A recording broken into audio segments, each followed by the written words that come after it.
Folks, Black Star Network is here. Hold no punches. I'm real revolutionary right now. Support this man, Black Media. He makes sure that our stories are told. Thank you for being the voice of Black America, Roland. Stay black. I love y'all. All momentum we have now, we have to keep this going. The video looks phenomenal. See, this difference between Black Star Network and Black-owned media and something like CNN. You can't be Black-owned media and be scared. It's time to be smart. Bring your eyeballs home. You dig?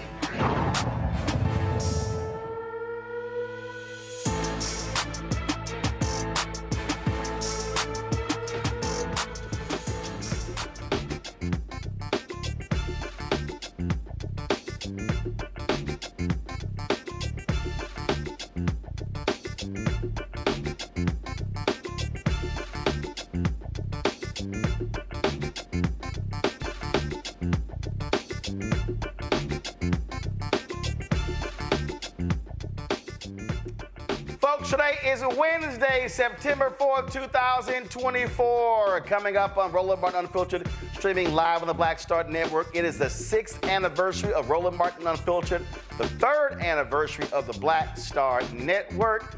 And man, we've got some highlights from our first show and even talked to one of our first guests who joined us on that day. Vice President Kamala Harris laid out her new small business tax deduction plan at a rally today in New Hampshire. We'll tell you about it. Also, she commented on 2 students and 2 teachers shot and killed in a shooting in a Georgia high school. We'll show you that as well. An 11-year-old Louisiana kid is facing 2 counts of first-degree murder for killing 2 of his family members. The Supreme Court's gutting affirmative action, some say, has boosted HBCU enrollment. We'll talk to the new president at Johnson C. Smith University. Also, we got some new political videos for you, including this one video, y'all, where they just nailed Donald Trump for all of his anti-black rhetoric. And the Department of Justice indicts 2 Russia Today employees and say they were funding a company where a number of large conservative YouTube commentators had shows. Oh, ain't that something? Oh, wait till we tell you about that indictment. It's time to bring the funk on Roland Martin Unfiltered on the Black Star Network. Let's go. He's got it. Whatever the miss, he's on it. Whatever it is, he's got the scoop, the fact, the find. And when it breaks, he's right on time and it's rolling. Best believe he's knowing. Putting it down from sports to news to politics. With entertainment just for kicks, he's rolling. It's on go, roll, roll, y'all. It's Roland Martin, yeah. Rolling with Roland now. He's funk, he's fresh, he's real, the best, you know he's Roland Martin now.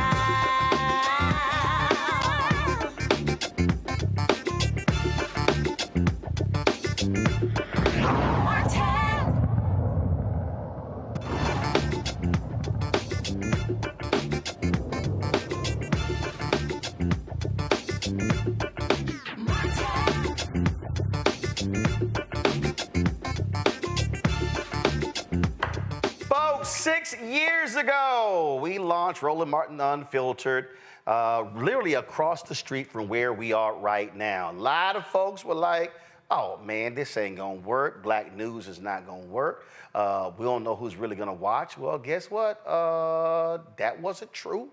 A lot has changed. 3 years after that, we launched the Black Star Network. This is our first episode. We had the first panel, Dr. Greg Carr, Liz Copeland. We had Spencer Overton. They were on our initial panel. I know it kills A. Scott Bolden. He was on the second episode. He wasn't on the first, so that really messes with his little ego.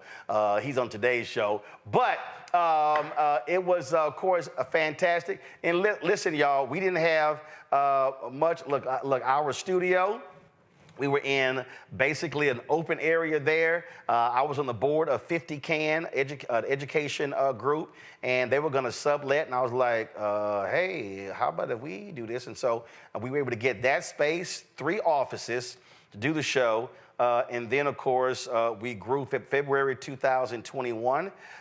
We actually signed the lease to where we are right now. And so a lot more space. We can do a lot more things. We've grown in a huge way. And again, a lot of people were like, yeah, this ain't gonna work. And in fact, a lot of people don't realize, you know, when TV One canceled my show, News One Now, I still had 8 months of my contract, and TV One offered me a new 3-year deal. And my agent, my frat brother, Mark Watts, he was like, look, this is easy, $330,000 a year. I said no, because I knew that if they didn't have any programming, I knew what I wanted to do. And so I was committed to doing this. And so we did. We have one sponsor, AFSCME, the American Federation of State, County, Municipal Employees. Lee Saunders, my alpha brother, is the president. They committed to that first year. Then they committed to a second year. That's how we were able to get this thing going, and here we are now. Now we have multiple shows on the Black Star Network.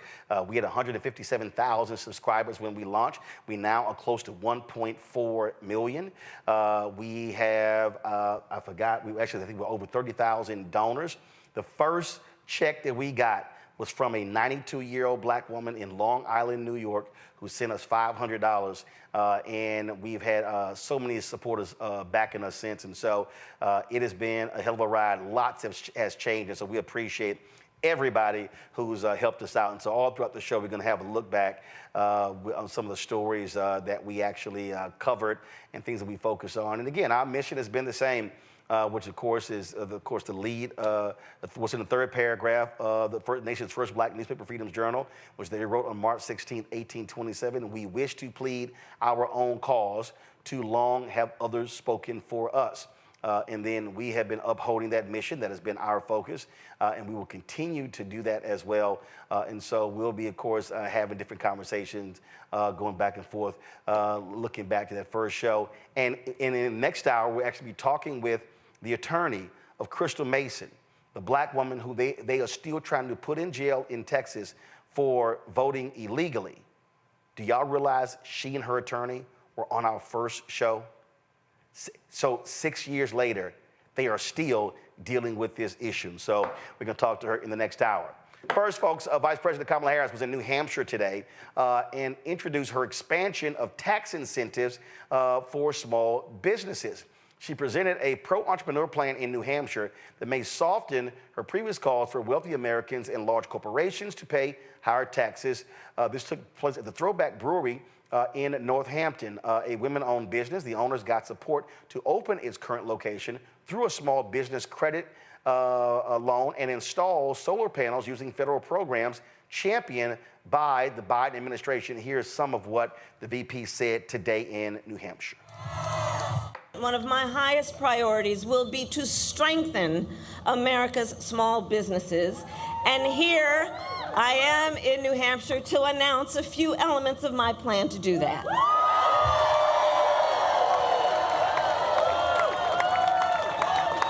So first, we're going to help more small businesses and innovators get off the ground, okay?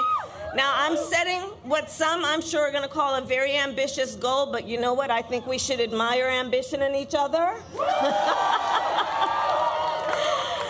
So I want to see 25 million new small business applications by the end of my first term. And to help achieve this, we will lower the cost of starting a new business. So here's the thing.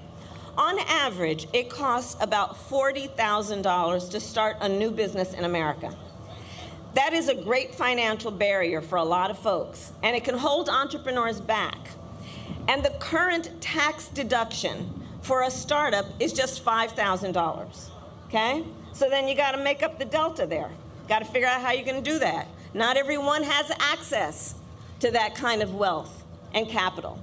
So, part of my plan is we will expand the tax deduction for startups to $50,000.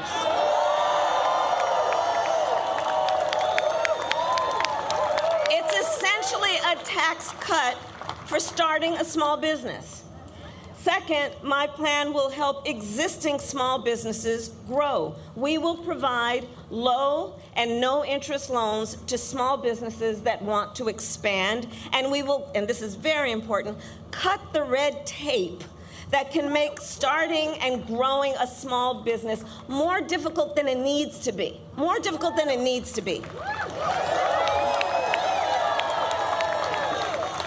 For example, we will make it cheaper and easier for small businesses to file their taxes. Similar to how individuals can take a standard deduction. You know, I said to my team, kind of like, now I'm going to date myself again because they no longer do it, but kind of like, you remember the 1040 EZ? Like that kind of idea, right? Like, let's just take away some of the bureaucracy in the process to make it easier for people to actually do something that's going to benefit our entire economy. Third, my plan will invest in small businesses and innovators throughout America, and here's why.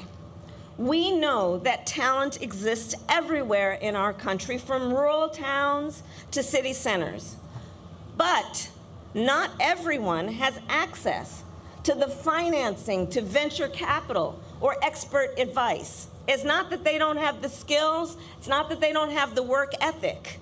It's access to these resources. So under my plan, we will expand access to venture capital, we will support innovation hubs and business incubators, and we will increase federal contracts with small businesses. And we will have a particular focus on small businesses in rural communities, like right here in New Hampshire.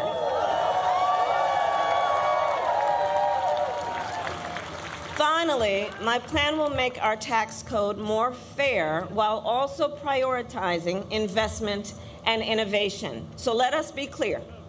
Billionaires and big corporations must pay their fair share in taxes.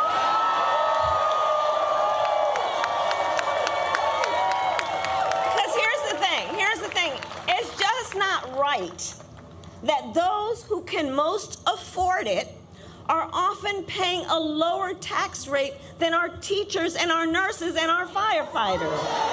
It's just not right. It's just not right. So that's why I support a billionaire minimum tax and corporations paying their fair share.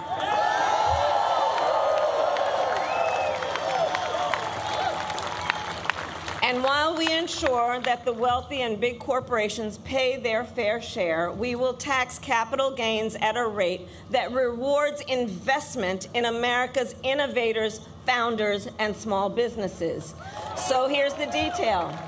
If you earn $1 million a year or more, the tax rate on your long-term capital gains will be 28% under my plan, because we know when the government encourages investment, it leads to broad-based economic growth, and it creates jobs, which makes our economy stronger.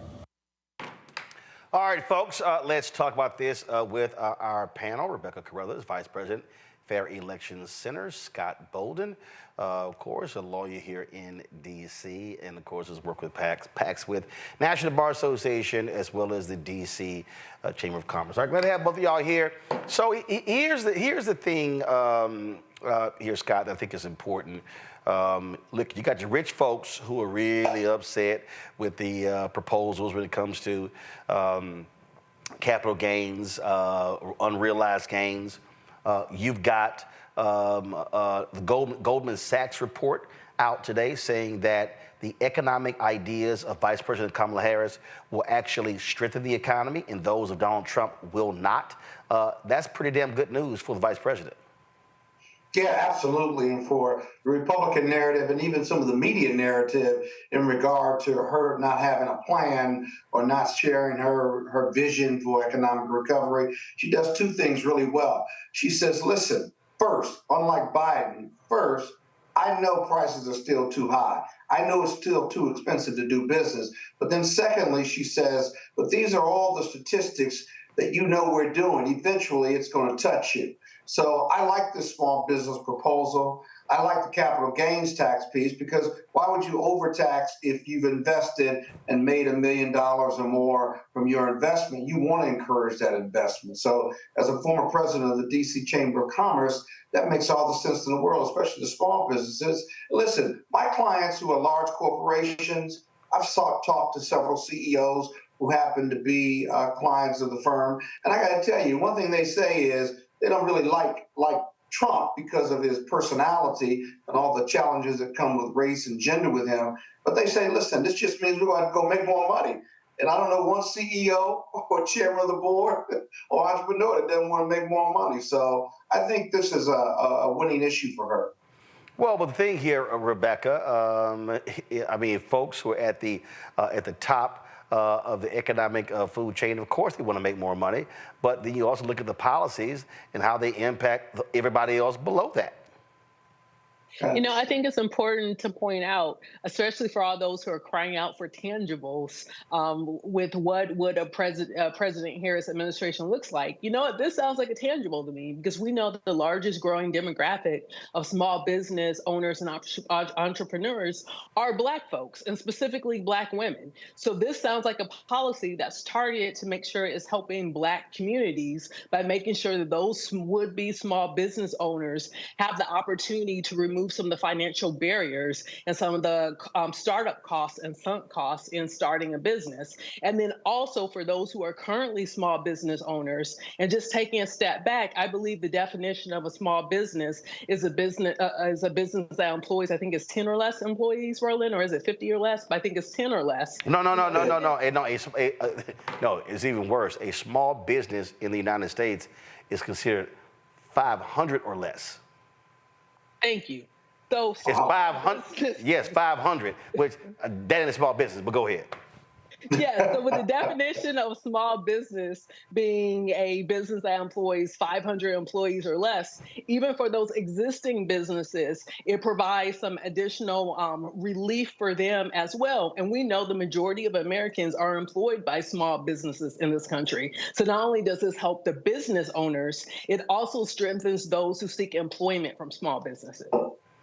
And I was in Houston the other day, Scott, Friday after we went to see the body of my sister at the funeral home. And I took my parents out to the Breakfast Club in Houston. And I was talking with Marcus Davis, who's the owner. We were talking about, and he said, listen, he said, as a business owner, when the corporate tax rate was lowered from 35 to 20%, he was like, yo, that was huge for me. And Vice President Kamala Harris is talking about raising it from 20 to 28%. And I said, well, this is one of those things that I said, this is where it should be a threshold.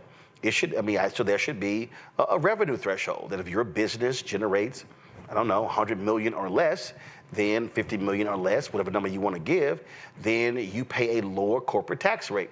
To me, I think that's fair. I don't think that I should be paying the same corporate tax rate as Apple or as Boeing or as another major company. And they know that reality. They certainly know that reality. These companies, but they want to pay as little as possible because they have an obligation to the shareholders. Okay, that may make sense in the business world, but it's just fundamental inequity. And I really think that her small business proposal, Biden-Harris team has created more small businesses in the last 4 years, probably any other administration. They've provided investment capital to it. And so this is just building on a great program already. Now, a lot of those businesses were started due to COVID, but it doesn't really matter. Collectively, small businesses hire more people than large companies. And so she's hitting all the right numbers. I'll tell you something else, too. White women are going to benefit from this small business piece because they always do benefit from it because they have more access to capital. And this is just going to create a groundswell of business and economic support for her from white women, white suburban women, entrepreneurs, and those who even work out of their homes. So I was sitting next to some white conservatives yesterday on a panel, and they hated everything about the small business. And I looked at them and I said, my goodness gracious, you're a small business owner, you're a woman-owned business, you have a consultant firm. This makes all the sense in the world for you. Whether you go through the SBA or not, and she didn't think the regs could be cut. I said, well, she's proposing the regs being cut. And so while the Republicans want to make it a political issue, the reality is this is just good for Americans, not only employees, but for small businesses. It just is. Rebecca, I made the point. Goldman Sachs says the U.S. economy will get a bigger boost in the next 2 years if Democrats, headed by Vice President Kamala Harris, wins the White House and Congress. This is a perfect example of how perception is completely skewed. You have people in this country who literally believe that the economy is better when Republicans are in control, which is laughable. Because, as Bill Clinton said at the convention, what did he say? He said it's 50-1. Since the end of the Cold War, 51 million jobs have been created in the United States. 50 million were created under Democratic presidents, 1 under Republican presidents. The last 3 Republican presidents handed, or the last 4, whatever number, handed the Democratic president a recession. I mean, so if I'm Democrats, they need to be figuring out, hell, I need to hire a communications firm to teach me how to communicate the fact that we're better than the Republicans when it comes to the economy. So here's the thing, it doesn't even have to be a partisan issue, because really what you're saying, Roland, is there's 2 competing sets of values. One competing set of values produces over 50 million jobs created. Another competing value only produces 1 million net jobs created. And so when you're looking at competing values, and the competing value here is, are you providing tax benefits? Are you providing economic opportunities and an economic agenda that's serving less than 1,000 people in this country? Or are you creating an economic policy agenda that positively impacts over 100 million people in this country? And when you look at it that way, as 2 competing value systems, then it makes sense in a country that's not just driven by 1,000 people, but it's driven by hundreds of millions of people to churn and make this economy grow and to make this economy move. Then it makes sense when you look at those 2 competing values that one value has a greater impact on the country than the other value. I think it's unfortunate sometimes when we get into the Republican versus Democrat debate, people once again are just listening to, like you said, some of the PR and the marketing, where Republicans have done a very effective job of making people think that they are absolutely better and experts and financial experts when it comes to long-term economic planning and strategy for this country, when historically that's not what we've seen since post World War II. But Scott, Rebecca, what Rebecca just said there, she made the point about values, but the reality is that is political. When you talk about the values, that is political, and so it's political, but not necessarily partisan. No. I get that, but what I'm saying is, you do have to make that particular point because you got to make the point because you got to say, bottom line is, and again, this is the hype. Republicans try to suggest that they're for the working class. And they literally have convinced people. You look at the polling data, they're for the working class. But they vote against the working class. They vote against unions. They vote against health care. They vote against food for people. They actually vote against it. And so the reality is they support big business. Their whole idea to any problem is tax cuts. I mean, we literally saw Donald Trump push forward, Scott, massive tax cuts.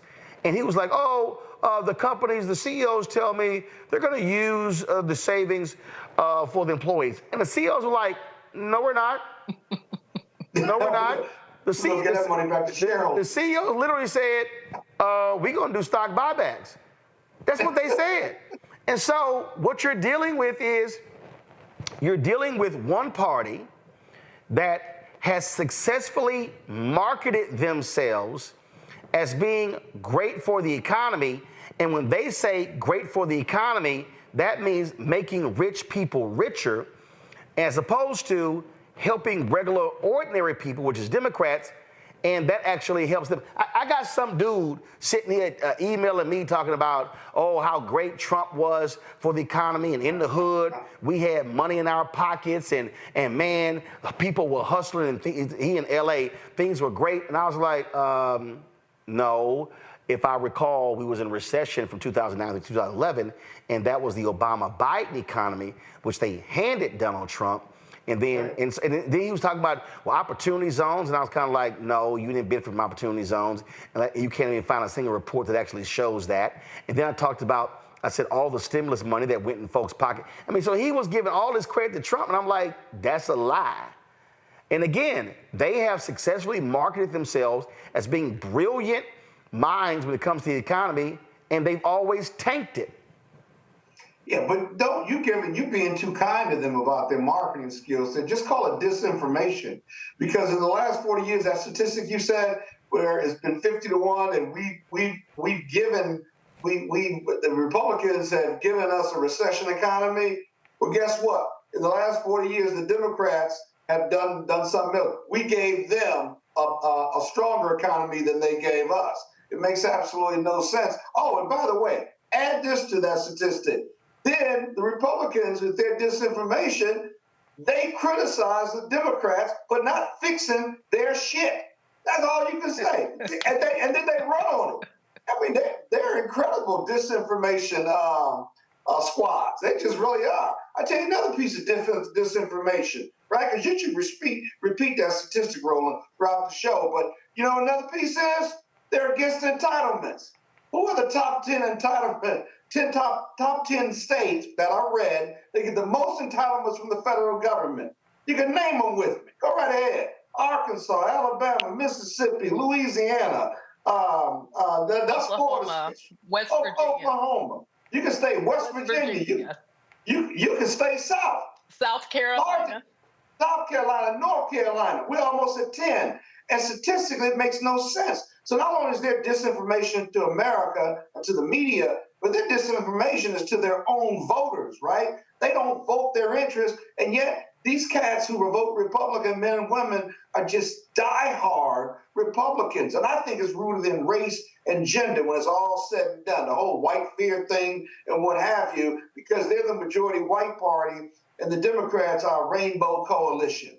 I mean, you just can't get around that. So we got to figure out a way to go against that disinformation as a Democratic Party, and then make sure that the Republican following, whose policies are not popular with the masses, whether it's abortion or being reasonable gun control, how to attack that disinformation and spin it in our favor, and we be bigger, better, and brighter marketers of our own information and our own statistics that's better for this country. Well, Rebecca, this is why I think what's going to happen next week, September 10th, in a debate. You trust me, you're going to have Donald Trump sit there and say, oh, I left you guys a blazing economy.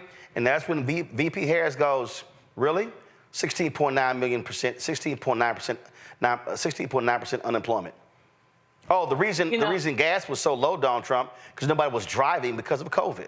Then he's going to say, drill, baby, drill. That's what she can say, really? That's interesting, because under Biden-Harris, we've never produced this amount of domestic oil, and we're now the leading in the world. See, to me, again, when he comes with the lie, they come back with, boom. And that's what she goes, to me, that's what she goes, hey, Donald, tell me how your infrastructure plan went.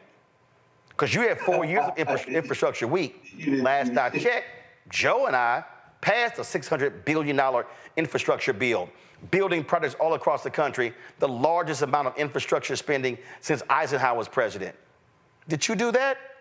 No, you didn't. We did. So to me, that's how you have to expose his lies. And I think what she also has to say, and let me also remind you, the states where you went to and promised manufacturing jobs, you didn't bring it back. We did. Most manufacturing in the United States in 30 years. To me, that's slice his ass on every single one of those economic points. Because he don't have facts. Well, no, Go right ahead. Even looking at this through a diversity lens, I think what we're going to see is Trump as a mediocre white man who fails up, unfortunately does not fail down and go away. I think he's also going to try to take credit for some of the policy agenda that Kamala Harris is rolling out. Because we've been seeing, like, as she started to hit the stump last week, we started to see Trump going on various social media platforms and accusing Kamala Harris of stealing his plans, when we know that not to be true. But Trump is very typical of a mediocre white man in the workplace who is taking credit for others' works, especially minorities in that same workplace. So I think what we're going to see next week is a lot of cribbing, a lot of Me Too. Well, I did it first.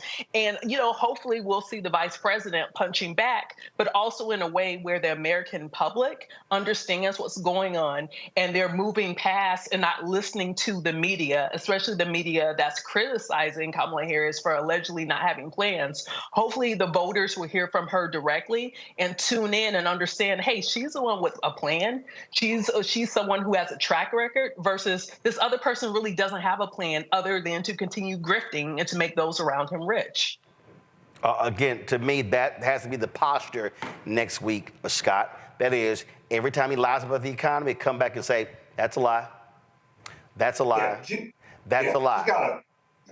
She can be a puncher, but she's got to be an even better counterpuncher when he starts his hyperbole, because he doesn't come with facts. And when he starts bullying and when he starts spewing these lies, her mental file cabinet, when you're preparing not only for your presentation, but your voice inflection and how you punch and counterpunch, it's like a mental file that just, right? Pull that fact up and fire away at him. The other thing is when he attacks her, if he's stupid enough to attack her on race and gender, or he's racially or sexually offensive in some way, she needs, I struggle with whether she lets that go and stays above the fray, or whether she responds by attacking him on his sexual abuse, finding him liable for sexual abuse and tax fraud or other financial fraud, as well as the criminal convictions. Does she pepper him with that in response to if he gets racially or sexually offensive? But I think the facts and counterpunch is just going to be awesome. And she's got to stay focused and disciplined, right? When you're in these debates, whether you're in court arguing or you're in an arbitration, mediation, or any debate, right? You got to be disciplined, right? You got to take your time when you're cutting up the other side, whether it's cross-examination or otherwise. She's got the skill set to do that. She's got the experience to do that. And I got to tell you, I think this debate, when she tears him a new one, is going to be worth an additional 1 to 3, 1 to 2 to 4 points. I really do. People are waiting for this. She's going to set the record straight with him. And I'll be honest with you, I think they talk about how close it is. I don't think it gets closer. I think they start to separate themselves with her in the lead. I really do, if she does what she's supposed to do in this debate. Well, hold tight 1 second. Gun control is surely going to be back in the news after today's mass shooting in Georgia. We'll talk about that next right here on Roland Martin Unfiltered on the Black Star Network. Our 6th anniversary show, folks. Support the work that we do. Be sure to join our Bring the Funk fan club. Send your check and money order to P.O. Box 57196, Washington, D.C. 20037-0196. Cash App is $RM Unfiltered. PayPal are Martin Unfiltered. Venmo is RM Unfiltered. Zelle, Roland at RolandSMartin.com. Roland at RolandMartinUnfiltered.com. I think we're having some issues with Cash App. I'm trying to get those fixed right now. I saw 5 or 6 people who tried to give, and it actually did not go through. So if y'all try to give on Cash App, let me know if there are any issues with that. And so please assist us as best as you can. We'll be right back. On A Balanced Life with me, Dr. Jackie, we're going to be talking about common sense. We think that people have it, know how to use it, but it is something that people often have to learn. The truth is, most of us are not born with it, and we need to teach common sense, embrace it, and give it to those who need it most, our kids. So I always tell the teachers to listen out to what conversations the students are having about what they're getting from social media, and then let's get ahead of it and have the appropriate conversations with them. On A Balanced Life with me, Dr. Jackie, here at Black Star Network.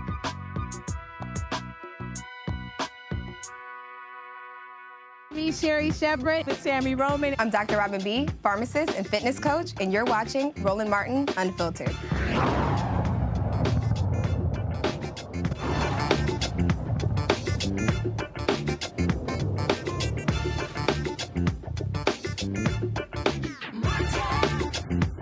This court, not another court, this court that we have, the current Supreme Court, said surgical racism. Now, when people who tend to be racist in their decision have to call out the racist, that's pretty racist. And they said That's true. No question. No question. They said it was surgical racism. And what we have to, it wasn't just photo ID. They went after early voting. They went after same-day registration. We were able to prove that 50% of women didn't have, not just black women, didn't have the kind of photo ID they wanted.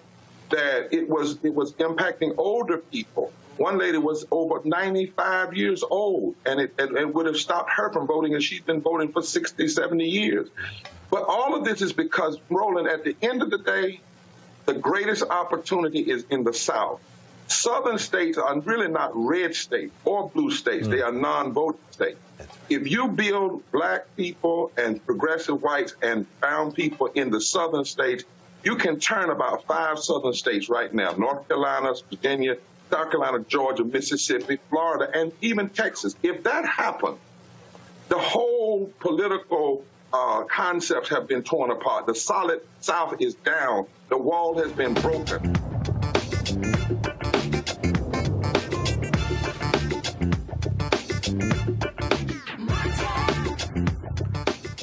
Folks, today's deadly shooting in a North Georgia high school brought this year's total of mass shootings to 285.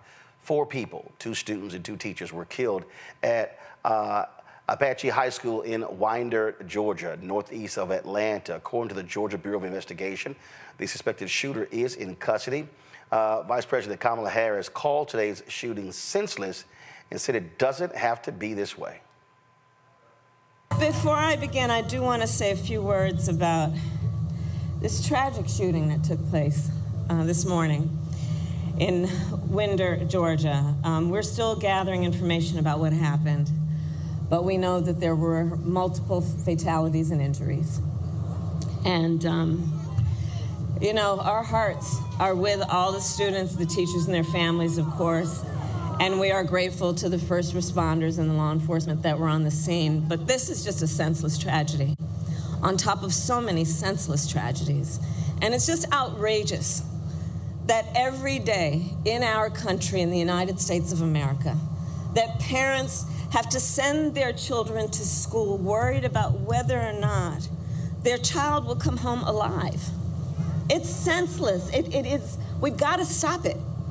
And we have to end this epidemic of gun violence in our country once and for all. You know, it doesn't have to be this way. It doesn't have to be this way. So we will continue, of course, to send our prayers and our thoughts to the families and all those who were affected, including, you know, I'm going off script right now, but listen, I mean, you know, at the last year, I started a college tour. And I traveled our country meeting with our young leaders, right? And so it was college-age young leaders. So I did trade schools, colleges, universities, community colleges. By the way, I love Gen Z. I just love Gen Z. Right? But I'll tell you, one of the things that I asked every time I went to the auditorium, and it would be filled with these young leaders, students, and I'd ask them, raise your hand if at any point between kindergarten and 12th grade you had to endure an active shooter drill. And for the young leaders who are here who are raising their hand, I'm telling you, every time the auditorium was packed and almost every hand went up. You know, a lot of us, I'll speak about myself, you know, we had, well, I grew up in California, earthquake drills, we had fire drills, but our kids are sitting in a classroom where they should be fulfilling their God-given potential, and some part of their big, beautiful brain is concerned about a shooter busting through the door of the classroom. It does not have to be this way. It does not have to be this way. And, you know, this is one of the many issues that's at stake in this election. Folks, to understand this area, they're represented by Georgia Congressman Mike Collins. He posted this on Twitter.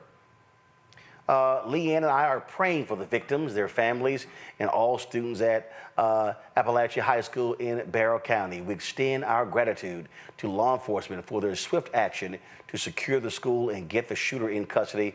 I've spoken with Sheriff Smith and told him my team and I are available to assist in any way necessary. We will continue to monitor and provide updates as prudent.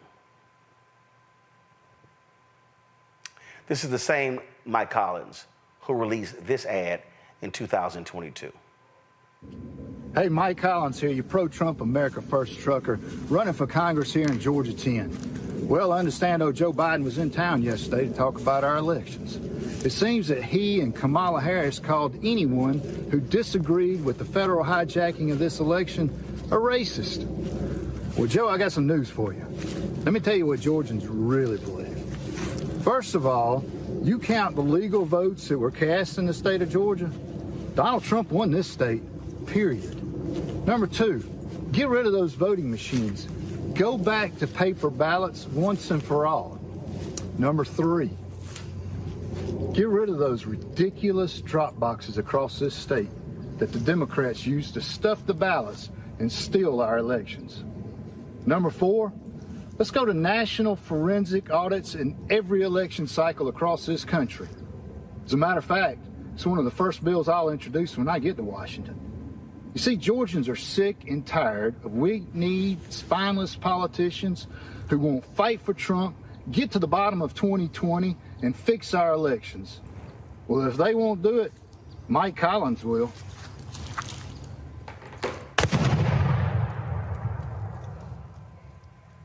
Send me to Washington.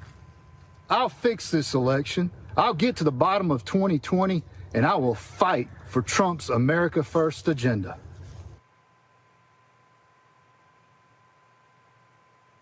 And we wonder why folks shoot up schools, Rebecca.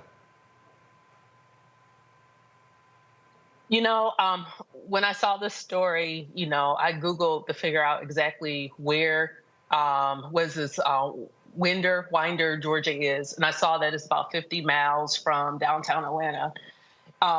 Just to get a sense of geographically where in Georgia this took place.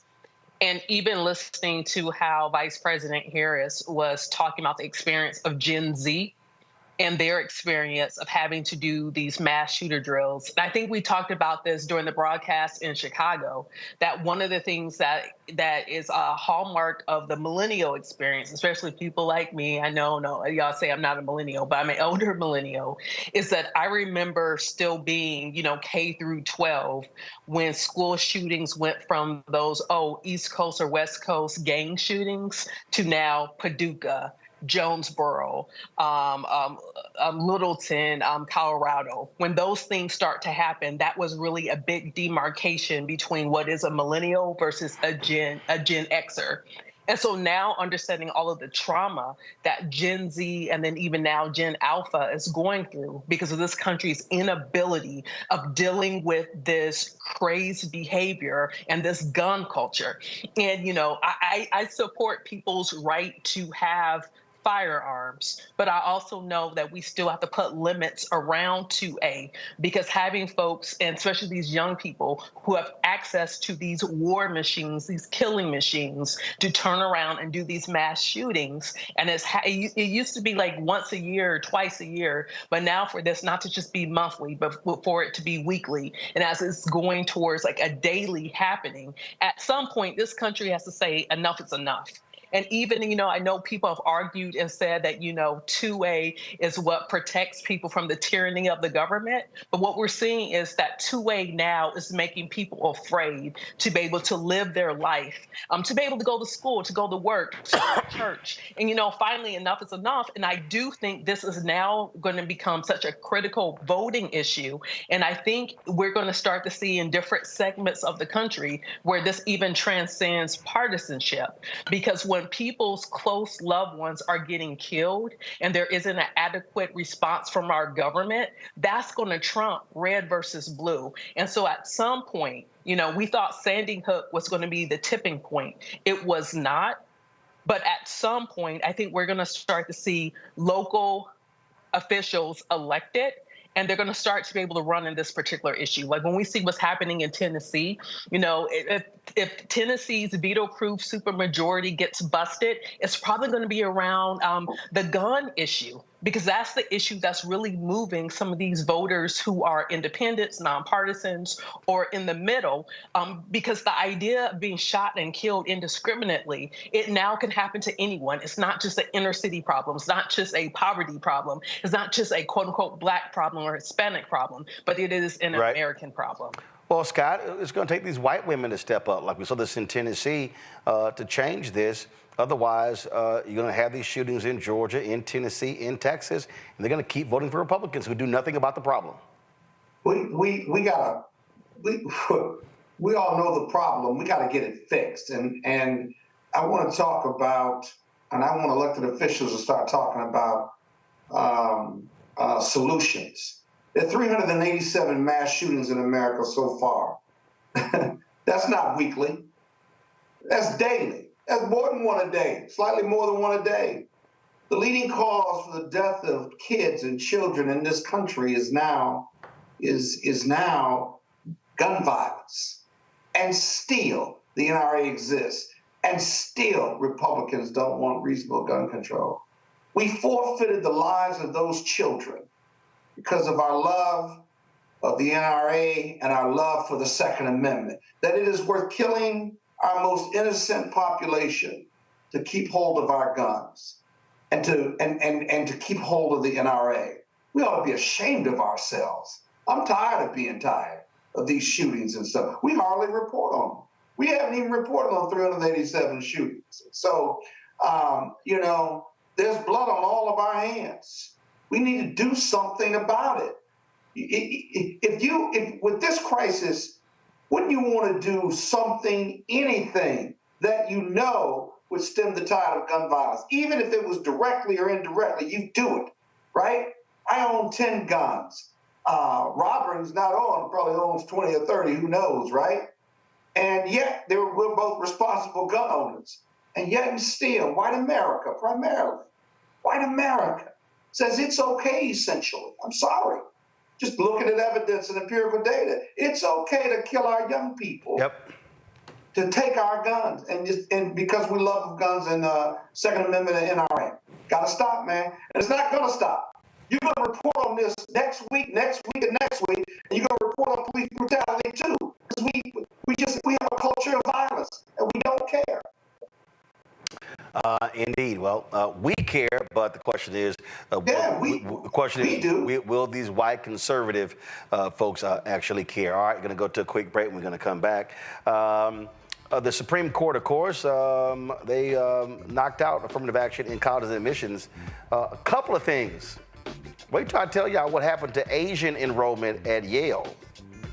Remember there were Asians who led that lawsuit?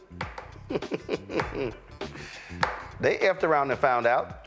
And we'll talk about the impact of that decision on enrollment at HBCUs with the president of Johnson C. Smith University. You're watching Roland Martin Unfiltered, the Black Star Network. And for the folks who are giving on Cash App, there's an issue. For some reason, it keeps not going through. We're trying to sort that out. So if you want to support the show, please support the other means.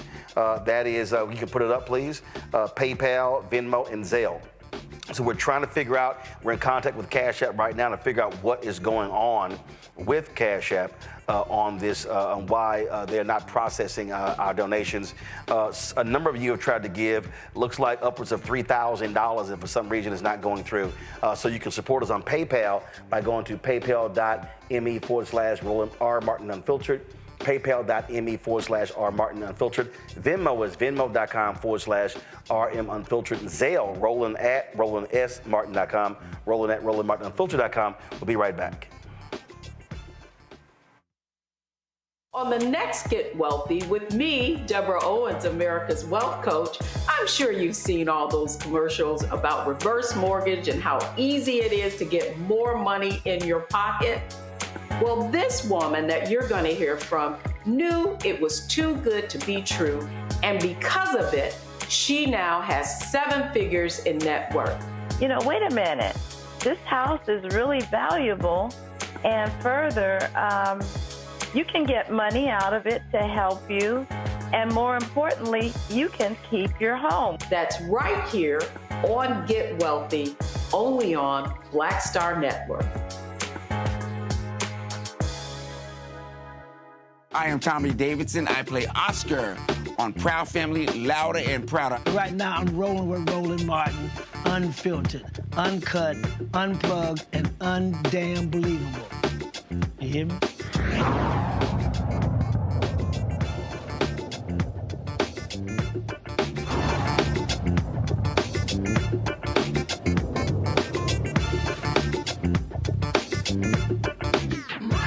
Up next on the inaugural edition of Roland Martin Unfiltered, drama on Capitol Hill as Senate Democrats and Republicans clash on the first day of Trump's Supreme Court nominee Brett Kavanaugh. Kristen Clark of the Lawyers Committee for Civil Rights Under Law, who was in the hearing room, will join us live. A black woman who was mistakenly voted in Texas is headed to prison. Yes, prison. She and her attorney are going to join us live as well. He has picked up the mantle of Dr. King's Poor People's Campaign. The Reverend Dr. William Barber will join us live to discuss that and why it's time to end voter apathy, especially among black folks headed into the midterm election. We'll also recap the homegoing celebration of Aretha Franklin and discuss why her family is blasting the eulogy delivered by Atlanta pastor Jasper Williams Jr. Plus, Colin Kaepernick and Nike, they've got conservatives in an uproar over making him the face of Nike's 30th anniversary of their Just Do It campaign. And, of course, Black Twitter will be on fire tonight for the first night of BET's miniseries on Bobby Brown. Folks, it's time to bring the funk. I'm Roland Martin Unfiltered. Let's go.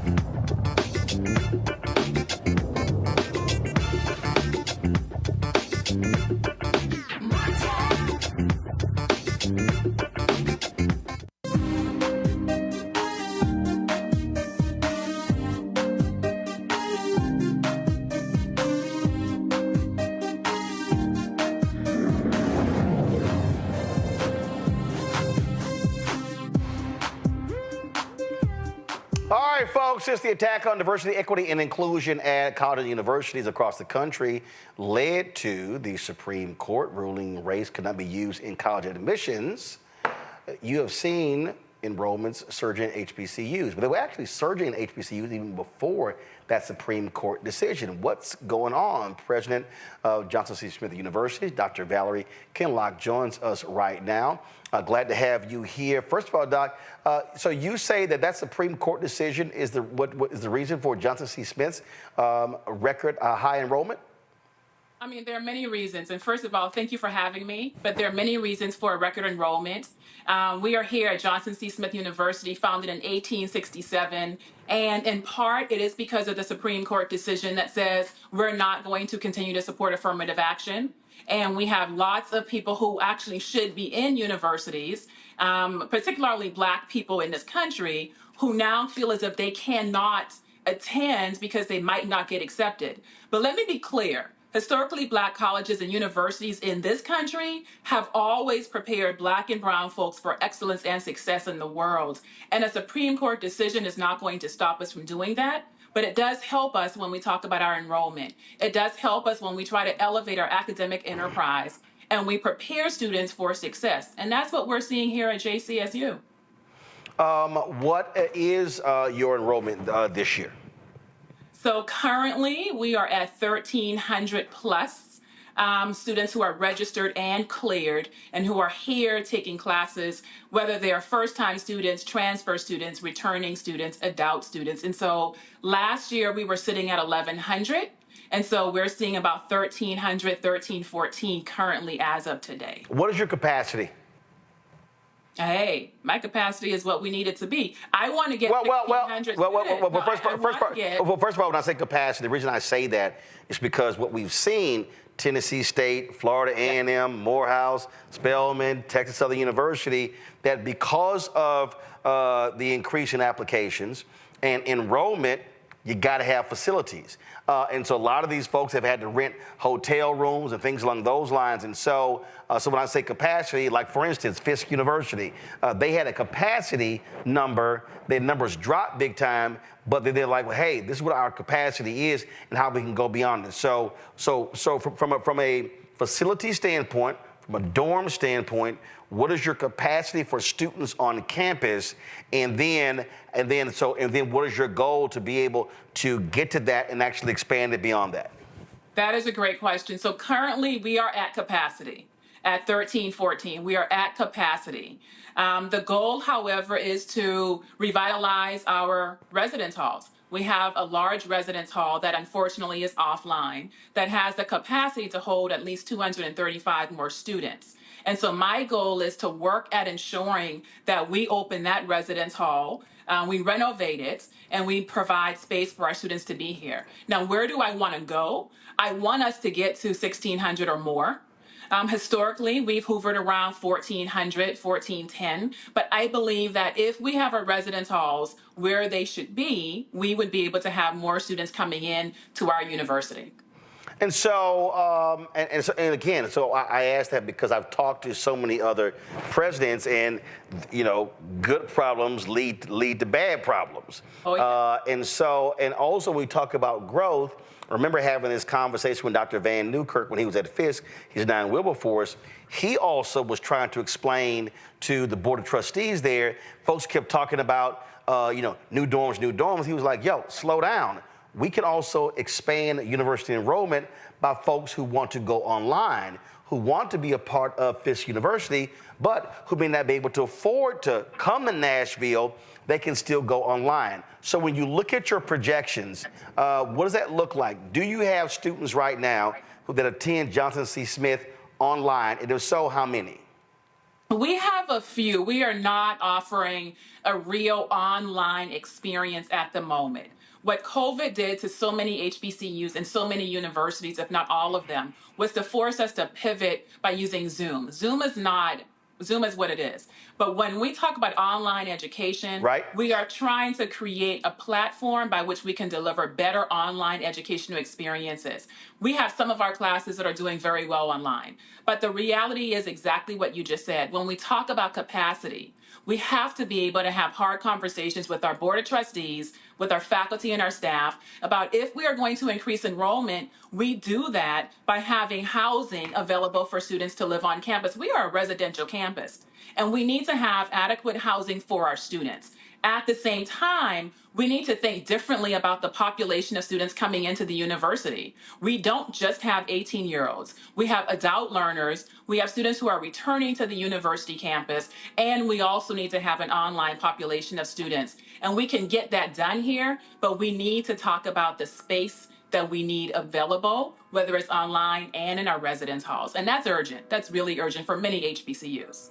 And so with that, what is your growth plan? You talked about getting that dorm online. What is that going to take? How much is that going to take? And then from a standpoint of when, can it be open by fall 2025, or are we talking about 2026?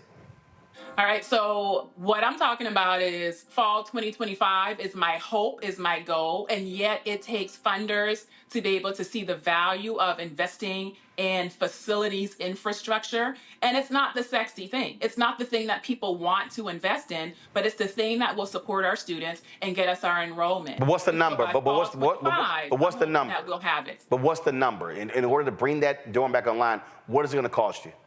I mean, it's going to cost me at least $12 million.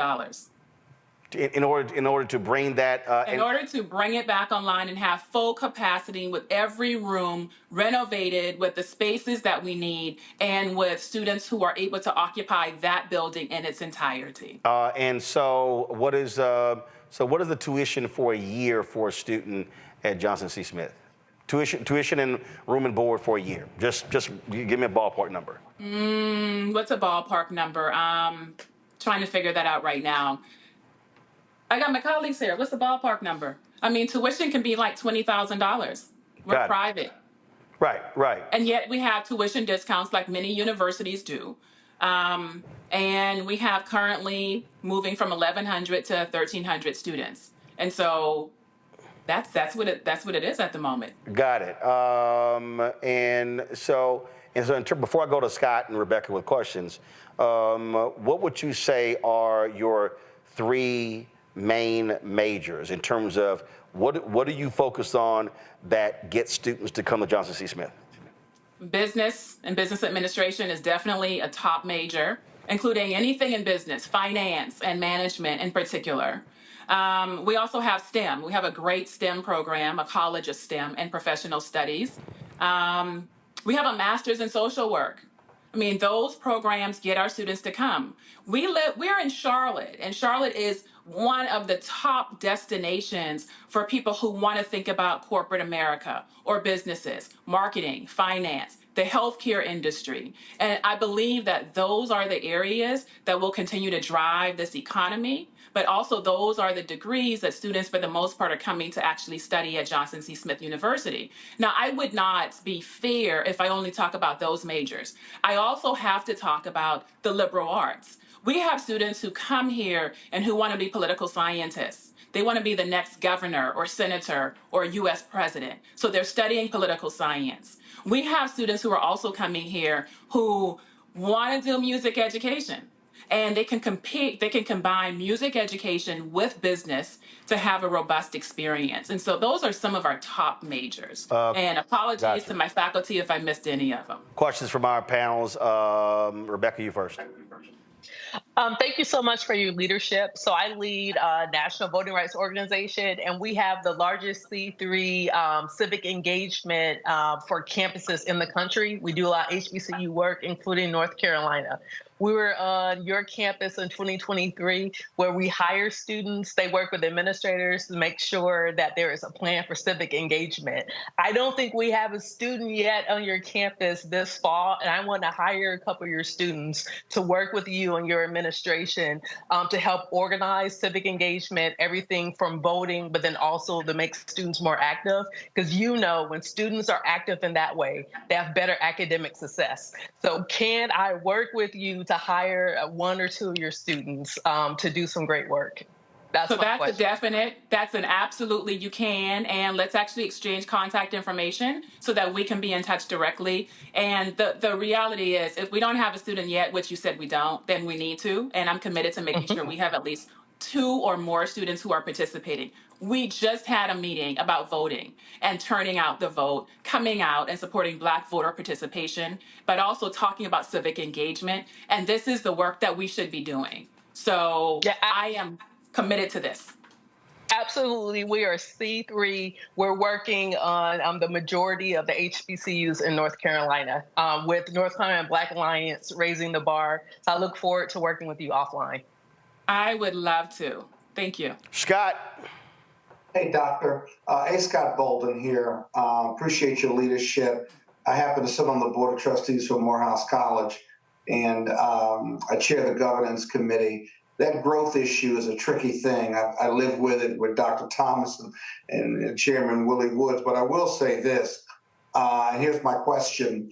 If 500 or 1,000 students show up, and you don't have the capacity for them, you don't have the capacity for them. So it's measured, if you will. And endowment is important, but also being able to upgrade your facilities, expand your facilities. Are you looking at any creative financing mechanisms like tax increment financing, nonprofit bonds, partnering with housing authorities in your local jurisdiction, or even partnering with developers who will build it and then you finance it over several years by creating a student fee, say, for a student center? I think every HBCU has got to look at all of those issues when they grow and expand, because this influx of students from Morehouse and or Johnson C. Smith is not going to stop. And there's a lot of, most of us are debt free now, at least we were 2 or 3 years ago, based on federal legislation. So Can you talk a little bit about how you get there sooner than later through non-traditional financing means? Absolutely. And that's the answer, through non-traditional financing means. By looking at our property and understanding that some of them should be leased. How do we drive business and revenue into the university? But also, I want to be clear, into the historic West End district, which is where we live and where we work. And so how do we do that? By engaging developers. I have been meeting with so many developers who are committed to Johnson C. Smith, but who are also committed to growth, who are also committed to repairing relationships between the university and the surrounding community. And so I think that leveraging those partnerships will be so important, but also understanding we need to think about revenue generation in multiple ways. It's not just about students and tuition. It's about students, tuition, but also how do we get more revenue from diversifying our portfolio? How do we think differently about growing our endowment? How do we think differently about the types of vendors who are on campus, and how do we support them as they are also supporting us? And then I think the last part I will add into this is, I've been dreaming about a convocation center. And in dreaming about a convocation center, it would be a space where we own our lands. We would create this convocation center that would be a multi-purpose space. And it would be for the community, for businesses, for industries, for the athletics teams in Charlotte and beyond. And it would also be a hub for our students' excellence. That would also increase revenue. But the days of thinking about revenue only by thinking about enrollment, those days are, if not over, very limited. Yeah. Good luck. Thank you.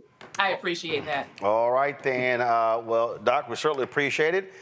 Thank you so very much for joining us on the show, and good luck. All right. Well, thank you, Roland Martin. I appreciate you. All right, Dr. Kinlock, thanks a lot. I appreciate it. Thanks a bunch. All right. Bye-bye. Folks, we're just talking about, of course, the idea with, of course, HBCU enrollment and affirmative action. But I saw this today, and I had to get a kick out of this. The lawsuit that was filed that went to the Supreme Court that got rid of affirmative action was filed by a group of Asian students and their parents. Well, check this out. In the first Yale class since the end of affirmative action, Black and Latino enrollment share remained stable, yet Asian American decreased. And so this is right here. You see right here with the year at the bottom, where you see an increase with white enrollment. You see a drop for Asian American enrollment. Hispanics increased. Blacks went slightly up. International slightly down. Native American stayed the same. So they stopped considering race, Scott. And then they started factoring in essays that dealt with character and things along those lines. And I guess a whole lot of these Asian parents learned real quick. Guess what? Trying to depend upon your grades and your SAT score didn't work. And so your little lawsuit, you done effed around and find out. In all fairness, the majority of Asian students weren't supportive of that lawsuit. There were a handful of them that were, but they represent, beyond those 4 or 5 that the lawsuit had as plaintiffs, because that had no standing, by the way. It's interesting. The international went down and the Asian students went down. I'd love to see more empirical data on that, but it does seem like the chickens have come home to roost in regard to the lawsuit. But listen, I'm glad that Black and brown students didn't go down. Now, this is early data. But talking about their economic backgrounds, their communities that manifest themselves, whether it's poor or poverty, without talking about the color of your skin, not only have students and parents have to redefine how they approach this issue of getting into a top school, a white majority school, but also the administrators and diversity officers, how they process applications, how they stay on the right side of the law. As a lawyer, I find myself advising not only colleges and universities, but even corporations now about how they look at D&I because of the attorney general threats to companies operating in their jurisdiction, whereby that decision did not extend to corporations, but now we're all concerned about how we rethink DEI. Very, very powerful, but very negative for those of us who are Black, brown, economically disadvantaged, and how we get an education, a reasonable one, a really excellent one, and be able to pay for it. So this is going to shake out at some point. And again, for those folks who filed that lawsuit, Rebecca, oops. You know, that's his proposition, and he gonna find it somewhere. And by the way, if you don't give it to him, Rebecca, he gonna say it anyway. No. It's like, okay, so y'all filed that lawsuit thinking your enrollment was gonna blow up. Oops. So what Scott's telling me, I have to agree with everything he just said, because he cornered me in Chicago, Roland, and said I agree with you too much over him. So Scott really is just saying he wants me to agree with him. Bravo! You know, only a weak ass man would go to somebody and say, you know, you agree with Roland too much. You don't agree with me enough. Now, mind you, Roland, this was after he big-timed me. It said he didn't recognize me at first because I had braids in my hair in Chicago. You should have cussed his ass out. She was in a good mood. You should have cussed his ass out. You should have said, you little punk ass little capper. That's what you should have said. Go ahead, Rebecca. So unfortunately, I got some exes who are Kappas, so that's probably the reason why I should have cussed them out. So, you know, here's the thing. There are some people who think that they can be white adjacent, or that they can cozy up to white supremacy in this country and somehow they'll experience that white privilege. And what's unfortunate that there are some people in this country who bought into the model minority theory. And we know that theory is bunk. And so what people need to really understand as we get closer to white people being the minority in this country, and even when we think about the world and how the global South is getting ready to overtake the global North, it's going to be less than 10% of people around the world who are actually white. And so what's going to happen in this country, people got to learn really quick, is that you can't white identify or white align, and that's going to be a benefit for you moving forward in the future. And that's specifically, I'm talking about racial minorities here. And people are going to have to white people are quickly going to have to learn how to actually compete where they don't in a world where they don't get unfair advantages, AKA white privilege. And for those minorities who are thinking that they're going to ride on the coattails of white privilege, you're getting a wake-up call, because the world is changing. Power structures, that's really what DEI is about, is challenging power structures. Those things are rapidly changing in this country. Oh, absolutely. And it's like, again, I mean, you can sit here, play games all you want to, but we're going to see how that works out. All right, y'all. We're going to go to a break. We come back. We're going to talk with a lawyer of a woman who was on our first show 6 years ago. This sister is still catching hell in Texas over an attempt to vote. It's absolutely crazy. You have the Texas Attorney General, Ken Paxton. He's literally trying to target states who want to remind people or send out voter registration forms. We see what the hell is going on there. Lots we want to talk about, y'all, including this indictment exposing these big-time conservatives working for a company that was funded by Russia. That and more right here. Roland Martin Unfiltered on the Black Star Network.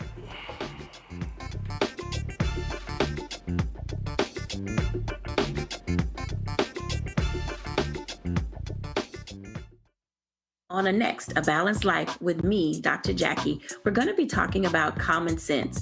We think that people have it, know how to use it, but it is something that people often have to learn. The truth is, most of us are not born with it, and we need to teach common sense, embrace it, and give it to those who need it most, our kids. So I always tell teachers to listen out to what conversations the students are having about what they're getting from social media, and then let's get ahead of it and have the appropriate conversations with them. On the next, A Balanced Life with me, Dr. Jackie, here at Black Star Network.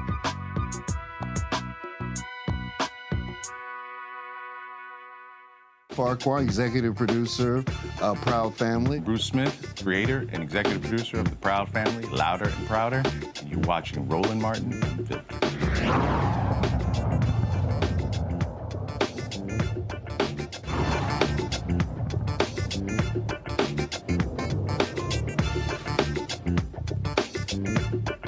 And Crystal, take me through. So, what election was it that you voted in? And you said, look, no one told you. So when you got out of prison, there were no paperwork. There was nothing there that they said, look, these are your rights, what you can and cannot do. Yeah, there was paperwork. It was my conditions, but that was not in my paperwork at all. So in your paperwork, when you got out, there was nothing that said anything about voting. No. So when you had to go back to court, what, the court just said whatever? I'm sure you presented the paperwork and said, here it is. There's nothing about voting in here. So how was I supposed to know I couldn't vote? My supervisor release officer testified on the stand and explained that it was nothing in paperwork. No one told me, and I was doing my conditions as. Wait a minute. So the person who was supervising you testified that there was nothing in the paperwork that said you were not supposed to be able, that you could not vote. And the court still said, what the hell? We don't care. You're going to jail? Correct.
All right, folks, so let me give you an update. So Cash App is tripping. So apparently Cash App has some limit on how many transactions can happen in a month,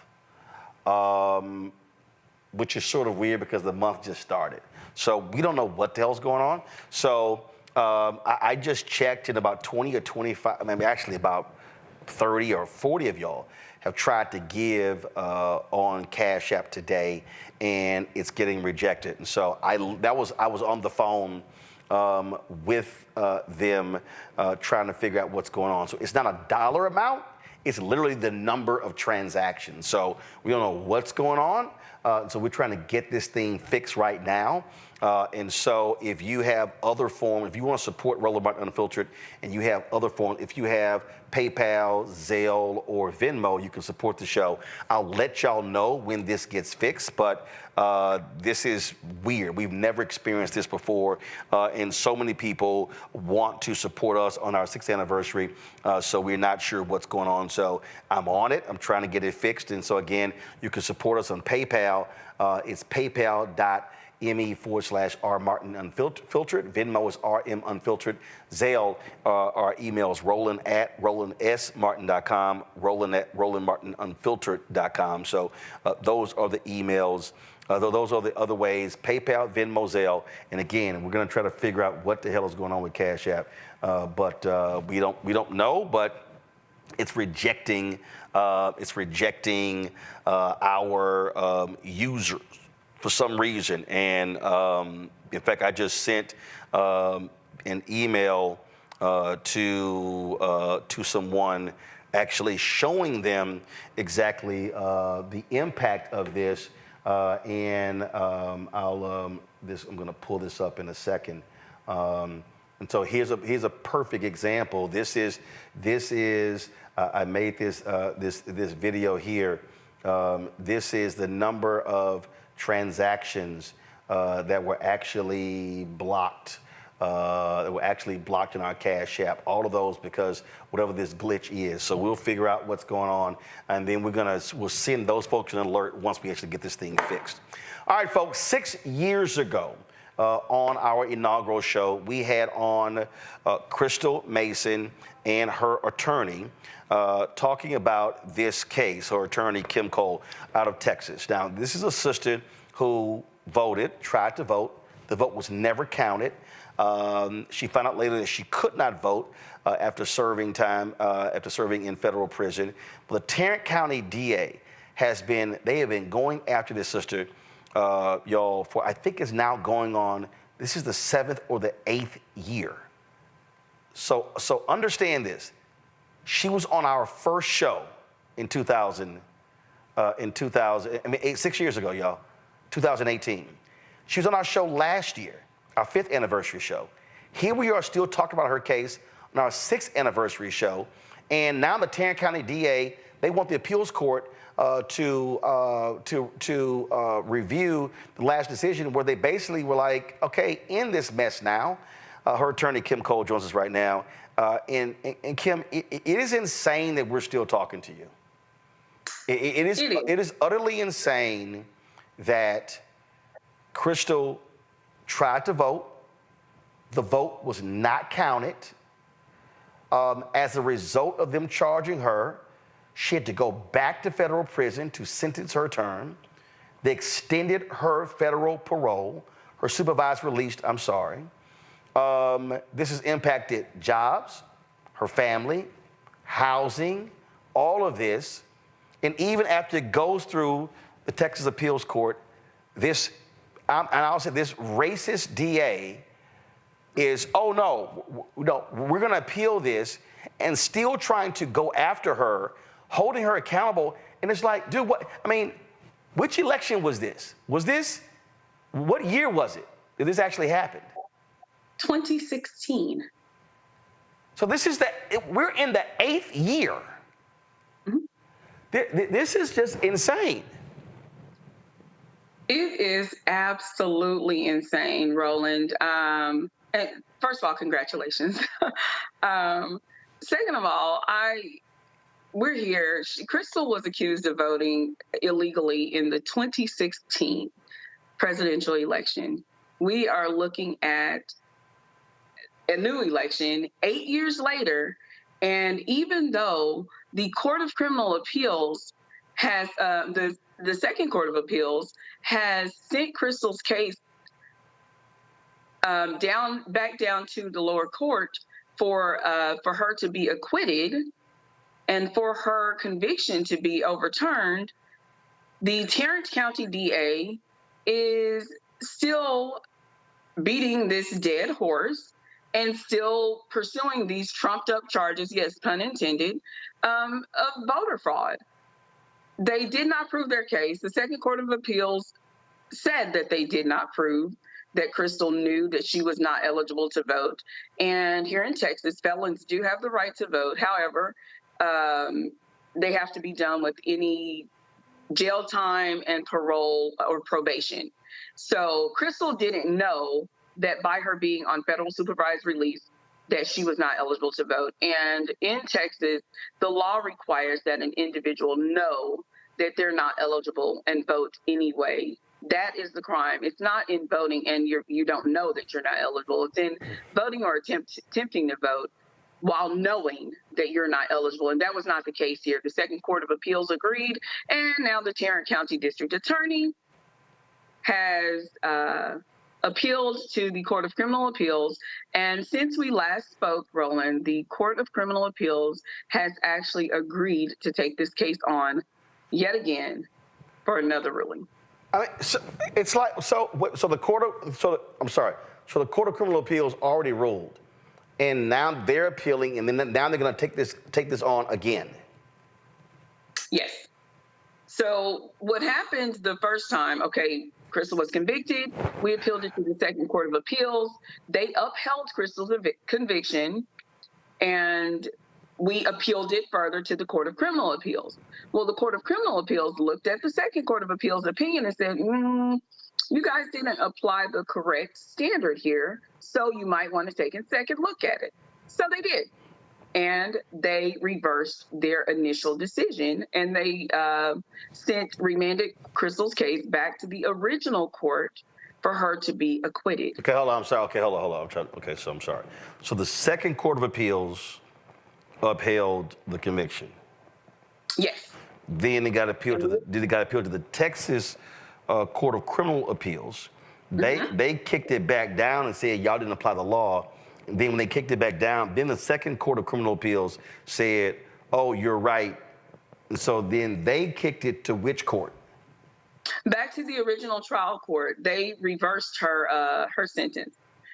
So the original the original trial court reversed her sentence? No, the Second Court of Appeals reversed. So Second Court of Appeals reversed her sentence, and so now the Tarrant County DA is appealing the Second Court of Criminal Appeals ruling to the Texas to the higher, the one above them. Yes. Here's what I keep looking at: the amount of money the Tarrant County, the amount of money and time the Tarrant County DA is wasting on this one case. We're talking the exact same Tarrant County District Attorney's Office that is dealing with the case where a man died in the jail there in Tarrant County Jail, where they've had multiple issues with Tarrant County Jail.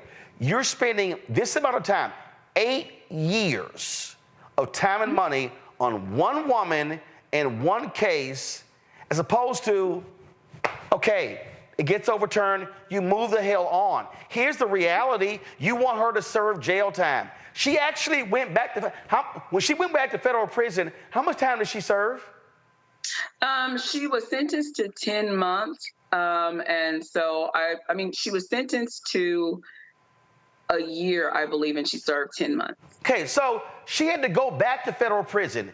She spent 10 months in federal prison. They're like, nah. We want to send you to state prison. For 5 years. Scott. Thank you for joining us today. What do you say to the other side that says, well, yeah, you can talk about her not having the right to vote or not knowing she could vote, but this is really more about her violation of her supervised release, and that's why you get all these complicated and going back to jail and so forth and so on. It's not necessarily about her criminally voting. Yes, it is. It's more about it's a question. It's a question. Well, but it is. It's bullshit. Her own.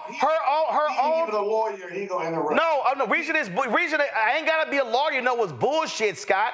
Her own probation officer testified in the trial that she was never told by anybody in the federal prison system she could not vote. Kim, in the trial. Absolutely. Yes. Tell everybody what the probation. So they're like, well, how is it you didn't know? The probation officer said it. Okay, watch this. Let me ask the guest a question. Hold on, Scott. Hold on. She gonna answer that. Then we'll come back to you. Kim, go ahead.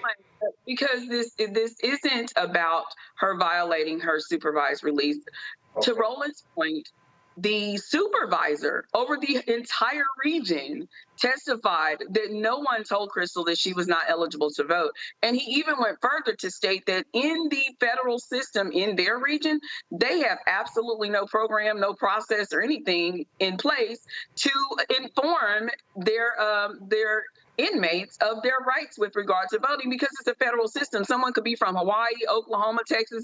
They're all there together at the same place. So that's number one. And that is Roland's point, that, you know, their own witness, this was the state's witness, mind you, their own witness contradicted their argument that Crystal knew she couldn't vote. But to your point, this is not about her violating supervised release, because if it was, she served time for that. She actually was found in violation, and she served that time. They sent her back to federal prison. That time has been discharged. In fact, she's off of the additional 3-year supervised release they gave her. So if it was only about that, this would be over. But this is about pushing a false narrative of widespread, rampant voter fraud, and they trumped up these charges against her, and they will not let it go. I got it, guys, and thank you for your answer. And if I could get to my question, because I was going in another direction. That is it fair to say, or is it true that no court of appeals has overturned her conviction? They've overturned the sentencing. Am I right about that? No, the conviction was overturned, not the sentencing. Conviction itself, because in their ruling, the Second Court of Appeals stated that the state did not produce sufficient evidence to show that Crystal knew that she was not eligible to vote, because their own 2 witnesses contradicted that, including the gentleman from the Federal Bureau of Prisons, as well as their local county elections officials, who sent letters to her home address while she was doing time in federal prison. So those letters clearly never reached her. And I bet you there are not a lot of similar cases to this, because that law on its face would seem to be unenforceable, because how would you ever prove that an individual in her circumstance did not know she couldn't, knew that she couldn't vote, right? How do you show that intent? Well, there are instances of people, and I'm sure you've seen this around the country, people who are voting using other people's names. There are people who are voting using false credentials. And there are people, had they produced a probation officer, who knows, I'm not sure what they do in the state, because I'm not a criminal attorney, I'm a civil rights attorney. But if let's say in the state, the probation officers tell people, you can't vote until you're done dealing with me and your probation. They can produce that was, hey, we told them. That would prove their case. Got it. Yeah, that's incredible Texas justice. God bless you for hanging in there. This is Texas, right? Yeah, it's Texas. And this right here is no different. This is no different, Kim, than what they did to that black man in Houston who waited in line for 5 hours, and then they arrested him. Later, it was found out that he actually could vote, and they have scared that man to death so much, he said last year, you know what, I'm not even going to vote. And that's what's going on here. It's the exact same thing DeSantis did in Florida when he had people arrested who were formerly incarcerated. It's the same thing happening in Nebraska, where the state attorney general and the secretary of state literally said that a law passed by the legislature is unconstitutional. I ain't never heard of a state AG, not a judge, a state AG telling the legislative body, oh, y'all law is unconstitutional, so therefore we're not going to enact it. What is happening to Crystal, what's happening in all these places, they want to intimidate people who are formerly incarcerated, to scare them, to say, if you try to vote, we're going to come after you. Absolutely. It's absolutely a form of voter suppression, voter intimidation. That is why they do not, everybody knows, Roland, I believe you're a resident of Texas. Texas is not a red state. Texas is a non-voting state. And if people come out to the polls and actually cast their ballots, we could flip Texas. And they don't want that. Tarrant County's motto is keep Tarrant County red. period. Yep. Doesn't matter if it's a woman in prison. If everybody who doesn't know, Tarrant County is the last large county in Texas that is red. Travis, Harris, Dallas, Bayer, Williams, they've all flipped blue. And this is what this is all about. Rebecca, your question. Yeah, as the conversation was going on, I was on my iPad looking at the demographics of Tarrant County, because I remember the 2014 cycle actually campaigned in Tarrant County. And so I was looking to see Phil Sorrells, I think that's the current DA. This is the troublemaker here. He's up for re-election in 2026. It's almost the end of 2024. That means in 2025, there should be recruited someone who is qualified to take on the DA role. And there should be adequate fundraising to make sure that person has adequate money that they need, and that they are a pro-democracy, pro-civil rights district attorney in Tarrant County. So at this point, where we see where the courts is failing your client, quite frankly, then we have other avenues that we can do. And one of the biggest avenue is vote, but it also requires recruiting a candidate who could take on someone who is being anti-democratic in Tarrant County. So for those of you who live in Tarrant County, you know, I'm saying this not in my day job as doing the work that I do, but as a former campaign manager, go find somebody to run against Phil Sorrells. There's more than enough money in Tarrant County. There's more than enough money in Texas to be able to put money behind that type of candidate. And with the demographic breakdown in Tarrant, there is more than enough voters and people who can be registered to vote who can choose a different DA in Tarrant County. Absolutely. I agree. There are Tarrant County also is like much of the U.S. It's a non-voting. They have very relatively low voter turnout, and I believe that if we put forth a candidate, first of all, Phil Sorrells should go just specifically because of the waste associated in continuing to attempt to prosecute Crystal Mason for a crime that everybody knows that she did not commit, and a crime that they can't prove that she committed. I mean, it's been through the ranks. They can't prove and did not prove that she committed this crime. So for him to continue to pursue this is a waste of taxpayer dollars, especially in the face of multiple deaths in the county jail. Yep. And they're not doing anything about it. So I agree with you. Let's get a candidate in there that can unseat Sorrells. Hopefully, this case will be done by then. Yep. And multiple unarmed Black men who have been killed by police in Tarrant County. Yep. Let's add that too. Absolutely. And there's no call for his removal, is it? No. Female DAs around this country that have been subjected to. Well, there have been some calls there, but again, it's a red county, and what has to happen there, folks have got to turn out. I was down there when Deborah Peoples ran for mayor, and listen, the turnout was not what it should be. Black folks in Fort Worth, Texas, in Tarrant County, have got to exercise their right to vote. And so again, as Rebecca said, you got 2 years to take this guy out. So hopefully, and here's the other thing, Kim, people don't understand. We don't know when the hell the Texas Court of Criminal Appeals is going to look at this here. It took a whole year for the second court to issue that ruling. It was a whole year before they issued their ruling. Last time when it was before the Texas Court of Criminal Appeals, when we first appealed, it took, I want to say 15 months. It took 15 months before they ruled. It might have been more than that, but it definitely took over a year. And that was when I was on the cycle of where every Wednesday I would have to check. I had an alarm set to check every Wednesday to be able to inform Crystal whether or not she stay free. So we're back in this cycle again. Unbelievable. Kim, keep up the fight. We appreciate it. Thanks a lot. I will. All right. To the people. All right, thanks a bunch. Folks, I was telling you about what was early again was happening there in Texas. You got that crooked attorney general in Texas, Ken Paxton, who said, talking to Steve Bannon before, where he said that if he didn't take his action in 2016, Trump would have lost to Hillary Clinton. Or, I'm sorry, in 2020, he would have lost Texas to Joe Biden.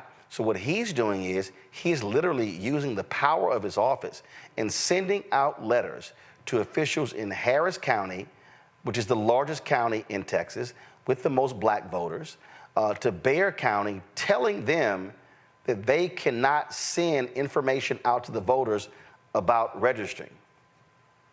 Okay, I hope y'all heard what I just said. Ken Paxton is literally doing that. And so he is threatening to sue officials in Harris County and Bexar County, saying that if they send out any literature with regards to people voting, that he is going to prosecute them. In the last session, they passed new laws regarding this, literally telling elected officials in Texas that they could not even inform voters about voter registration. Y'all hear what I said? And this is what he claims. He claims that, that voter registration applications could end up in the hands of unverified recipients. This is what he put on Twitter. It is unlawful and reckless for counties to use taxpayer dollars to indiscriminately send voter registration forms with no consideration of the recipient's eligibility and without any statutory authority to do so. These county attempts to do so after the Biden-Harris administration has allowed millions of illegal aliens to enter the country are especially troubling. It is more important than ever that we maintain the integrity of our voter rolls and ensure only eligible voters decide our elections. Your proposal does the opposite by indiscriminately inviting county residents to register to vote regardless of their eligibility. I urge you to abandon this proposal. If you do not, I will see you in court. Last week, there were several organized raids across South Texas over yet unfounded allegations that Latino activists have helped non-citizens register to cast ballots in November. Folks, what this is, Scott, here, is absolute voter intimidation by the Attorney General. That's exactly what it is. So this idea that county officials can't tell county residents sending out voter registration forms, this is what they're trying to stop. It is blatant intimidation by that thug, AG Ken Paxton. Under color of law. Let's not forget that. Under color of law, he is doing voter intimidation. And these raids DOJ is investigating right now is a whole nother level of intimidation to get Texas to kind of no vote, if you will. It's just outrageous. You know, the Republicans, they know their policies aren't popular. They know they're not a popular political organization, and they're not popular with most Americans because their policies are outside the mainstream of most Americans. Because, you know, they wouldn't be engaged in voter suppression and voter intimidation if it was otherwise, if they were popular. So they're not. And so this is what you're getting. And again, we always talk about voting, right? But this is when Republicans win after doing voter suppression or not, this is what you get. This is Trumpism. This is MAGAism. This is extreme with no checks and balances. The feds may be able to help here, but, you know, you got to vote like this year. You got to vote like it's your life. You can rest after you die because there are going to be so many forces against black people and brown people and Democrats in this country to suppress the vote at all levels. Let's remember, voter intimidation, don't register, voter suppression, don't register, voter apathy, they don't come to the polls, right? So you got all that going on, right? Now, once you vote, at least in 70 counties or 70 non-believers in the 2020 election are now in a position to not certify your vote. We don't talk enough about this, Roland, that in Atlanta and in Georgia, right? Yeah, we talked about it. Certification of vote, we have, okay. Certification of voting is now discretionary, not ministerial. To those non-lawyers, discretionary, you know what that means? That means you may or may not. It's ministerial, that means you have to. It's perfunctory. Whatever the numbers are, you sign off on it, you send it to the state, who eventually sends it to the House of Representatives or the Senate. And so this fight is not going to be over for Kamala Harris and the winner of 2020 on November 5th. It's going to take several months to certify those votes, especially if she wins, which is why we're telling everyone, let's win big. Let's overwin. So there's no question about it. Here, though, Trump would be in office, Biden would be in office, would prosecute them for their bad acts going forward. Bottom line, Rebecca, what we got to realize is, again, we keep saying this, Republicans will cheat to win. The only way they win if the electorate is shrunk. They have openly said that if more people vote, they will lose.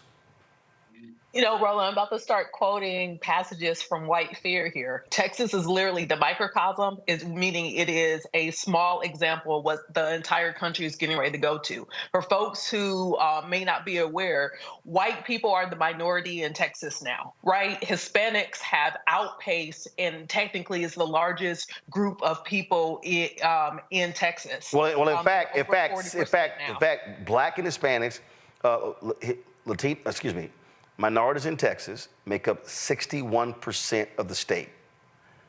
But 61% of the voters are white. Right, but this is where I'm going.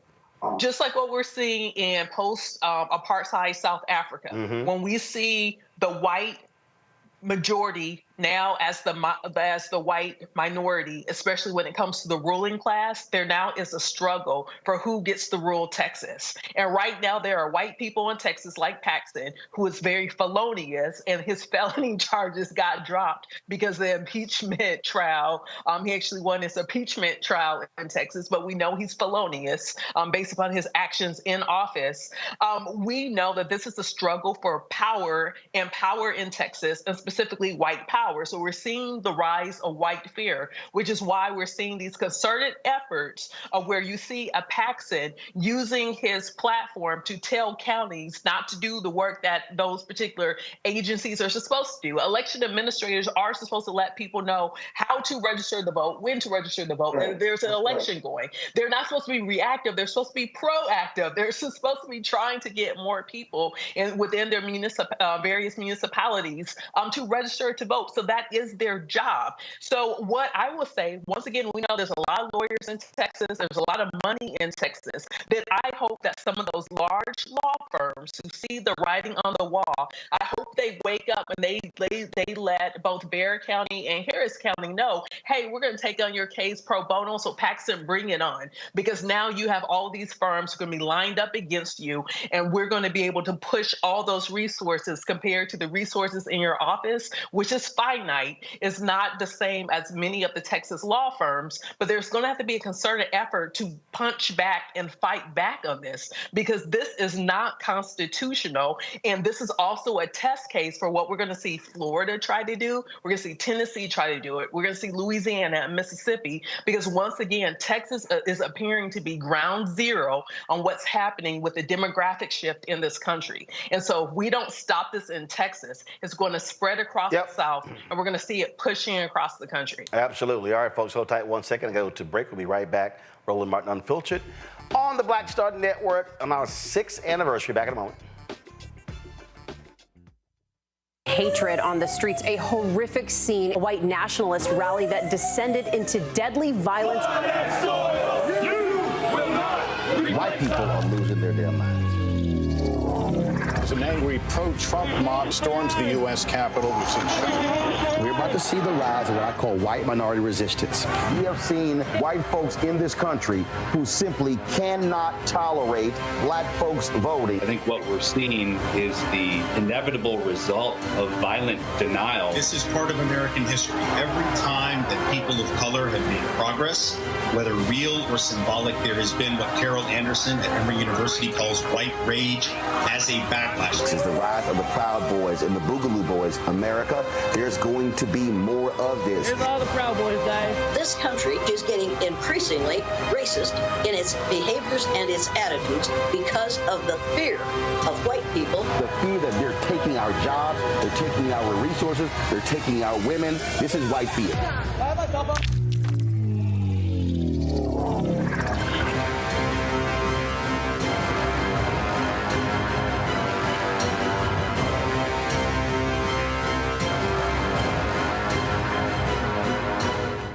It's John Murray, the executive producer of the new Sherry Shepherd Talk Show. This is your boy, Earthquake. And you're tuned in to Roland Martin Unfiltered.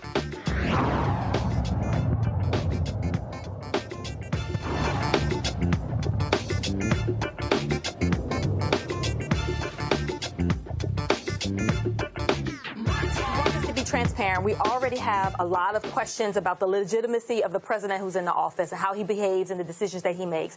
Why the Republicans should have gotten all the information that they had available to them, and at least at a minimum, given all of the members of the committee an opportunity to postpone so they could review it. However, at the time, President Obama said elections have consequences, and 60+ million Americans voted for Donald Trump. And at that time, Donald Trump, as a candidate, said, hey, these are the people, and no other nominee had did this before. These are the people that I'm going to put on the Supreme Court. So the American people knew what type of candidate, what type of jurist would be presented by this president, and they went to the polls and they spoke on this very particular issue. But Liz, I got to push back on you, and I'm going to go to Spencer on this one. Of course. Elections do have consequences. And a black man won twice. Yes, that's won true. Twice. And there was some 200+ days between Scalia dying and the election. And Spencer, they did not respect that election. That's right. And let's also remember, more folks voted for him than voted for Donald Trump.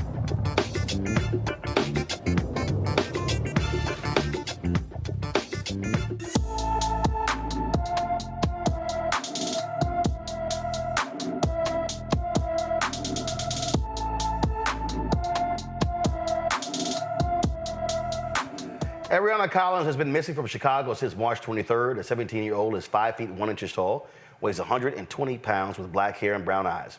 Anyone with information about Ariana Collins should call the Chicago Police Department. Call that particular number. It's right there on the screen. Let me just pull this up. So 312.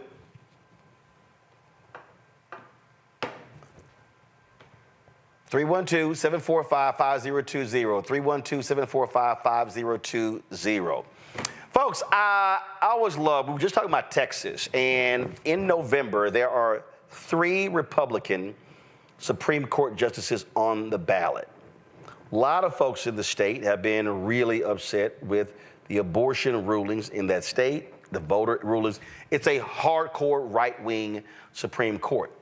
Yet, polling data shows that when folks begin to talk about those 3 justices and their positions, hardcore positions on abortion, it changes voters' minds.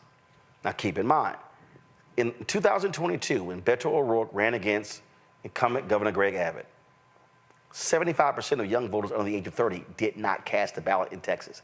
75%. So, Gina Ortiz-Jones and her PAC, they released this ad that's having a huge impact in Texas. A woman miscarrying, left to bleed out and nearly die. A mother of 2 facing internal organ rupture. Doctors unable to provide life-saving care for fear of a prison sentence. These are real stories happening in Texas right now because Texas Supreme Court judges Blacklock, Devine, and Bland are playing doctor from the bench, putting their politics over our health and risking women's lives. Hold them accountable by voting them out, because medical decisions belong to women and doctors, not politicians. Republicans all across the country don't want to deal with this issue. It is a galvanizing and mobilizing issue, Rebecca, and we're seeing that in Texas. And again, this is a state Supreme Court race, and all too often, people don't focus on these state Supreme Court races, but they're just as important as the United States Supreme Court. And so when you look at North Carolina, when you look at all these other, Ohio, we saw what happened in Wisconsin when that flipped from Republican control to Democrat control, 4-3. They then, guess what, allowed ballot drop boxes, outlawed political gerrymandering. And so this is one of those areas where, I've been saying, Democrats have got to put money in Texas, and they can't stop saying, oh, well, it's red and we're never going to. No, this is how you start winning.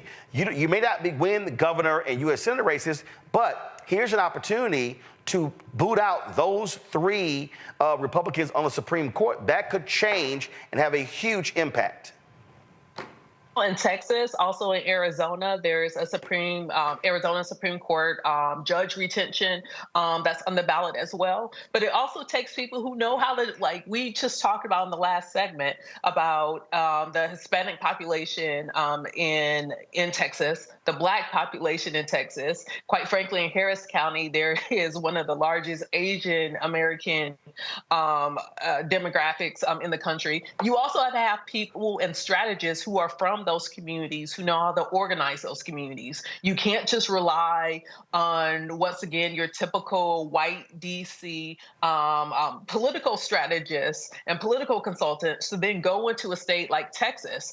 We saw, I think it was back in 2010, 2012, when we saw, was it Texas Battleground 2020, where you had people from outside the state going into Texas saying how they were going to make Texas blue based upon the demographics, rather than working with some of the existing infrastructure on the ground that actually understands how to organize communities in Texas and how to mobilize those communities. Because what we have seen in a state like Texas is that when you see an overwhelming of one party that's constantly doing things like having a 8+ year prosecution against someone who was trying to vote who didn't know that they weren't necessarily eligible at that time to vote, when you see those things happening, there is a chilling effect. Yep. Like you talked 2 segments ago about the man in Houston, how he no longer wants to vote because how he is being politically targeted. So unfortunately, when you have a state like Texas, one thing that contributes to a low voter turnout is people have been shell-shocked into submission.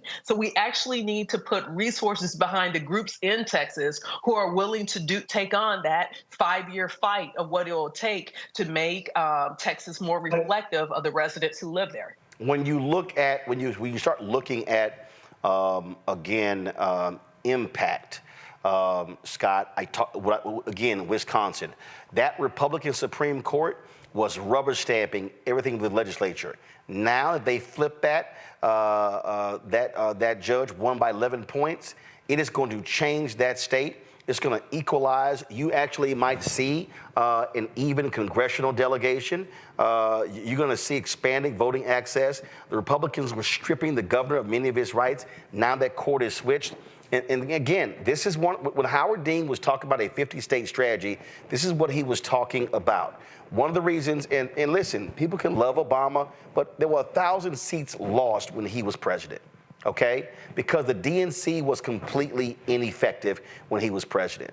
And you see Vice President Kamala Harris providing resources for down ballots. And I'm telling you right now, if Vice President Kamala Harris becomes the president, you are going to see an effort to restructure the Democratic National Committee, very similar to what happened after Reverend Jackson ran in 1988, where they changed the infrastructure, because she understands that Democrats have been getting their clocks clean on the state level because they kept focusing on the federal level.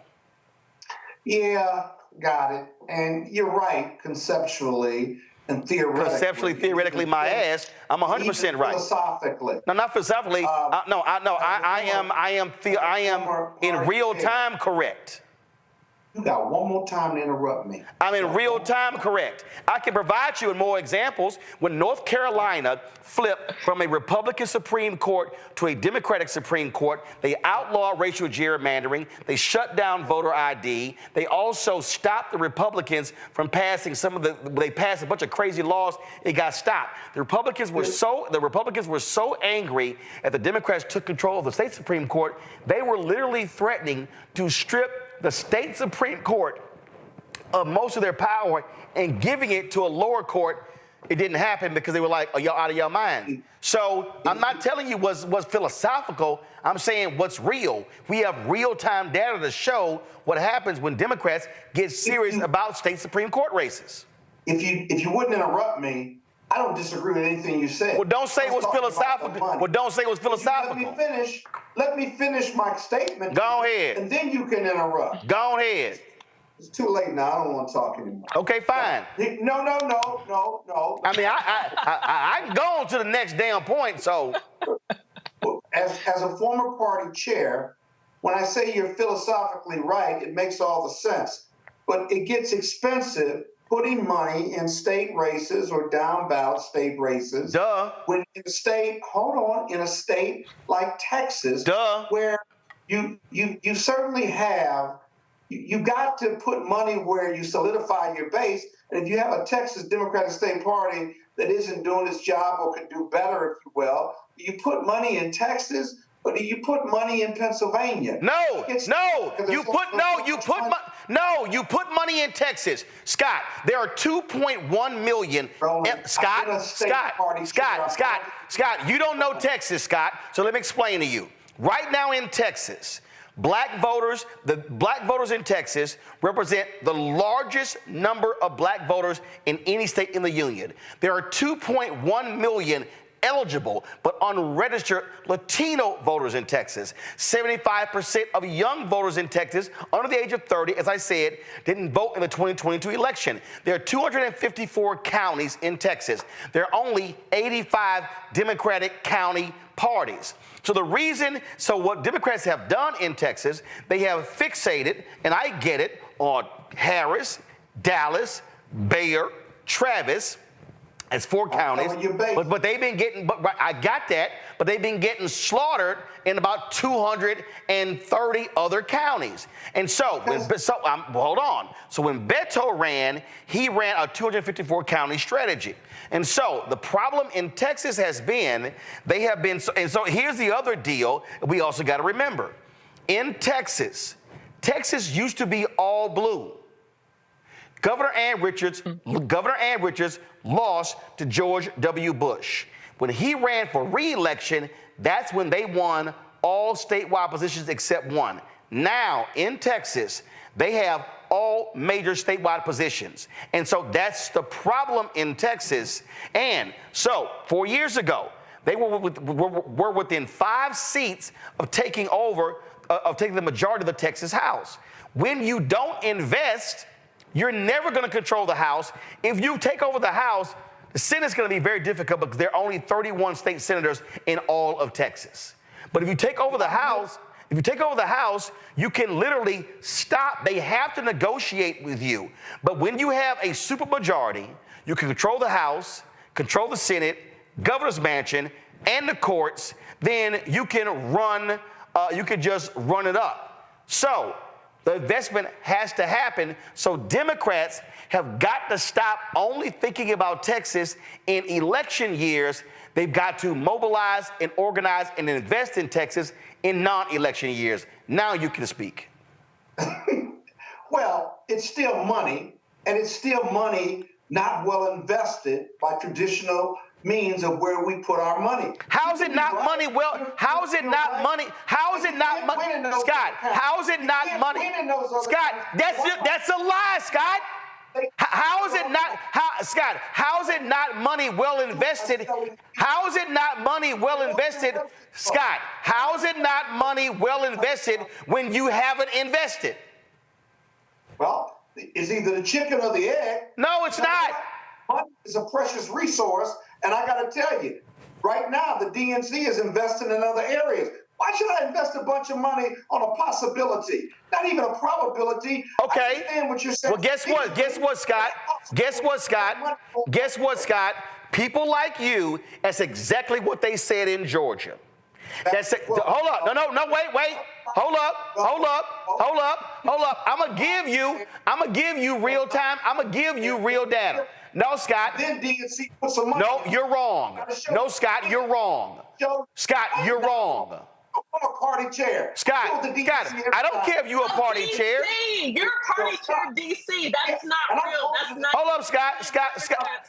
Let me educate you on something. No, Scott, stop talking. That's not Scott. a real party, Scott, stop talking. DC. Scott, stop. Right. A DC party chair ain't nothing. That's a guaranteed. That's a guaranteed win. So let me explain to you something, Scott, that you don't know. 2012, Obama beats Mitt Romney. I'm waiting to go on CNN the next morning. Who's standing next to me? Then Congressman Chris Van Hollen. At the time, he was the chair of the DCCC. I remarked to him about the need for Democrats to invest in places like Texas and Georgia to turn those purple. You know what he says? Oh, no, those are red. It's going to cost too much money. I said, are you aware? No, Scott, listen, before you throw your little hands up. Listen, my hands are up. Scott, listen. I then said, well, are you aware? I said, are you aware if there are 800,000 eligible but unregistered African Americans in Georgia? Are you aware? Scott, you're not listening. Stop talking and listen. And I said, are you aware of the number of young white voters and Latinos not registered? He was like, it's just too red. I said, and that's why Democrats keep losing. And guess what happened after 2012? Stacey Abrams and Raphael Warnock and others created a group because they said, we're sick and tired of y'all saying we're red. So you know what they did? They got the laws changed. There were 20+% of people in Georgia who were not registered. They made it where if you registered, when you get your driver's license, automatically registered. It went from 20+% down to 2%. The reason Georgia is purple, the reason Warnock and Ossoff won, Biden-Harris won, is because they actually put the focus on mobilize, organize, and then said, the hell with y'all, the DCCC and the DNC. They went and raised money from other donors, and they mobilized the state. That's how it happened. So, Scott, when you, no, Scott, you were like, well, no, you don't put the money there. You don't put the money. That's just wasting money. That's just throwing money at it. Talking about the DNC. I said earlier on that there was private money and nonprofit money that saturated Georgia. I agree with that. But that was necessary before the DNC put money in there because you had to get close or demonstrate that it was money well spent. That's the only point I'm making. So why in the hell did you say, why did you say, Scott, it was a waste to do it in Texas when they did it in Georgia to prove to them they can actually win? So if you don't do it in Texas, you can never prove it can happen. Bring your nonprofits together, your voting rights group together, and do in Texas what you did in Georgia. What the hell did I just say? I'm sorry, Rebecca. Rebecca, didn't I say that? Rebecca, didn't I say that? And Scott's response was, oh, well, that's just throwing money and wasting money. I'm sorry, Rebecca. Rebecca, did you and I hear the same thing? You know what? Yes, so here's Rebecca, go ahead. Scott, Rebecca has the floor. Scott, Rebecca has the floor. Rebecca has the floor. Projects or campaign in about 36 states. So if we're going to talk about what works in different states, I'm going to go with some of my personal experience, and not just, no offense, Scott, but kind of offense, being the D.C. chair of the party. While, yes, that's work. There's a lot of type A's in D.C. who think they know politics. So you had to wrangle a lot of people. I'm talking about dealing with the DNC. Scott, Rebecca has the floor. Scott, Rebecca has the floor. But if we're talking about how to win competitive seats, I'm the type of person that you bring in for that, because I grew up, that's what was my bread and butter in learning how to actually campaign. I can tell you many times where I've walked candidates into the committees in D.C. asking for money, asking for endorsement, or just ask them just to send around the email to some of the unions to raise money, and they did not. These were races where I lost by 1%, where we should not even been that close, where we were outraised $2 million to $500,000, right? The reason why I've been able to be very competitive, because I understand you have to talk directly to voters. But in order to talk directly to voters, that means you have to show up in different communities. One thing that we know that is free when it comes to party building is talking to voters, not just in election years, but also recruitment of candidates. You literally have to challenge every line on that ballot. What we've seen the Democratic Party do is the equivalent, if we're playing spades, for the Republicans to be able to walk with a 10 of clubs, right? That should never happen in spades, but that's what's happening in this country. Even Republicans walking with a 7 of clubs. That's utter BS, and that is political malfeasance. So as much as people say, oh, well, that costs too much money, but guess how much money it costs the American people when you have a president like Trump who's issuing trillion-dollar tax cuts that is exploding our national debt. So if we're talking about money and cost, it costs more the American people when there actually isn't competition on the ballot. Instead, you have one-party rule. The other thing that I want to say is, if we don't pay attention to Texas, this is what's going to happen across the country. I understand the three of us live in D.C., right? Or live in the Nope, I am still a registered voter in Dallas County. In Texas, this is still my homestead. Go ahead. That's So I would illegal, say, by the way. and yes, you live in no, Virginia. no, it's not. No, You registered in Texas. That's illegal. Hey, Actually, it's not, Scott. That's illegal. No, it's not. So you're domiciled in Texas? No, Scott. You're not domiciled in Virginia? Scott, when it's your homestead. Scott, what you're not going to do is do this on camera. But also, he's wrong. You ain't going to do this. And he's wrong. So he's loud and wrong. Loud and wrong. Vote where you live, brother. No, Scott, you're wrong. Scott, do you know the Texas homestead laws? Scott, do you know the Texas homestead laws? No, you don't. No, you don't. Rebecca, finish your comment. Rebecca is finishing her comment. Stop talking. Rebecca, go.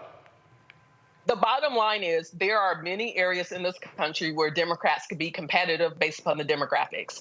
And Texas is ground zero for that. If Democrats don't figure out how to win a state like Texas, then the next 50 years is going to be extremely hard for them as we see people who are married to white supremacy trying to hold on to political power in this country. So Texas has to be our canary in the coal mine. It has to be our wake-up call. And I would say people who care about democracy and civil rights in this country need to pay attention to what's happening in Texas. Absolutely. Last video I'm playing. Link in the project. Drop this video here. Roll it. Roll it. No, you don't. Our nation with this election has a precious, fleeting opportunity to move past the bitterness, cynicism, and divisive battles of the past, a chance to chart a new way forward, not as members of any one party or faction, but as Americans. I promise to be a president for all Americans. I will be a president who unites us around our highest aspirations. Let us show each other and the world who we are. And together, let us write the next great chapter in the most extraordinary story ever told. Damn, they good at making ads. Damn, they good. All right, Scott, final comment. You got 30 seconds. And you're on the clock. You all may bleed Texas. You may be right. But here's the deal. If you all are so right and I'm so wrong, then how come the DNC isn't following your lead and putting money in places that I read? How come they're not? Okay, I'll tell you why. I'll tell you why. You may be right, but it ain't happening. That's my only point. I'll tell you why. Because what they do is they come into Houston, Dallas, Austin, San Antonio, hold fundraisers, raise $4, $5, $8, $10 million, and they leave the state. And what they have not done is build a party infrastructure. I go back to when Howard Dean was chair of the Democratic National Committee. He kept saying, we need a national strategy, a 50-state strategy. Then you had Paul Bagaya, James Carville, and Rahm Emanuel, who were clashing with him because they wanted the party to be a nationally focused party. Obama becomes president in 2008. What do? They get him to fire Howard Dean as DNC chair, replace him with Tim Kaine. That made no sense whatsoever. And so what then happens is they went from that strategy back to a national strategy. What happened in 2010? Massive losses. What happened in 2012? Obama wins, massive losses. What happened in 2014? Massive losses. Then Trump wins in 2016. Why? Because they gutted the infrastructure. Not only that, with Obama running for president, he didn't need the black infrastructure that was in the DNC. So that got completely gutted and has not been replaced. And so now what you have is, and let's be real clear, Obama had Obama for America, he had OFA. He was not focused on the DNC. And so what you had is for 8 years, no rebuilding of a party infrastructure with people, with support staff, with money. And so then Trump comes in 2016. He wins. And then that's when Keith Ellison was going to run for party chair. Obama steps in, no, we can't have that, and makes Tom Perez run for DNC chair. He becomes DNC chair. What did he not have? Didn't have money, didn't have infrastructure. And so the DNC right now, Jamie Harrison will tell you this, not on the record, but he'll tell you off the record, it has been hell dealing with a party that you do not have a strong national infrastructure. So they have been methodically trying to build that. And so what you're now seeing is them understanding you cannot compete in places like North Carolina if you do not have a party infrastructure. And so what Biden and Harris did, now Harris-Walz, you now see the field offices and the personnel that they have in place. But Rebecca, here's the issue. That's for a presidential campaign. If you win in November, you've got to have an infrastructure that remains in place in 2025 for the 2026 midterms. You can't have it be candidate driven. And that has been the problem of the Democratic National Committee. They have been candidate driven and not have a strong infrastructure. Rebecca. Because as Scott is saying, it's about money. But the thing that I disagree with Scott with his element of money that he's focusing on is also about the vendors who are making money. It's about the consultants that are making money. It's not like if the money that the DNC, like over the last 15 years was spent directly on voter contact, then we will see different results happening at the ballot box. Instead, we're seeing certain consulting firms getting richer and richer, hopping from campaign to campaign. Like we see where the Democratic Party has spent money in races where we all knew that candidate was going to lose, but they still poured money into that race rather than figuring out ways to invest in winnable races that were further down ballot. And part of that is because there has been a vanity project that's been happening at the DNC where certain names want to support certain people. We all know this to be true, and we see this thing happening. So I'm not going to rely on people who have spent their time mainly clustered in one area in campaigning,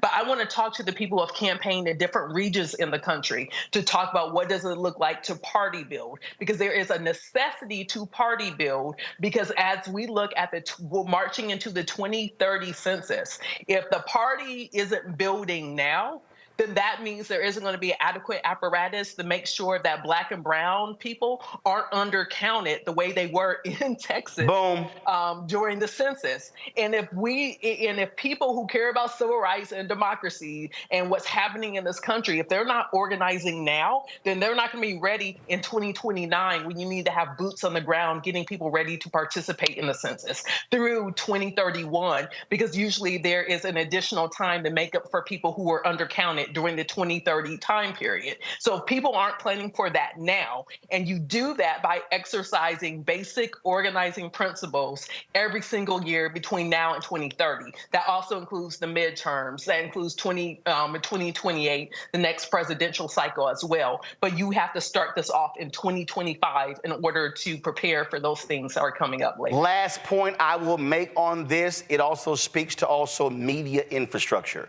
One of the greatest weaknesses of Democrats is they spend their time focusing on comedy and entertainment and not politics and news. I was one of the folks who interviewed for Air America, and it was a joke. Their deal was like, well, can you be funny? And I'm like, I'm sorry, aren't y'all trying to build a syndicated radio network to compete against conservative radio, and y'all sitting there asking about some damn jokes?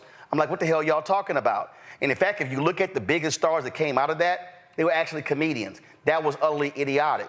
What have Republicans done? Their billionaires have invested in media, digital media, Daily Caller, Daily Wire, Daily Signal, Breitbart. We can go on and on and on. That's what they've done. The problem for Democrats, they haven't done that. When Think Progress was probably one of the most broad, progressive media institutions, they had a deficit.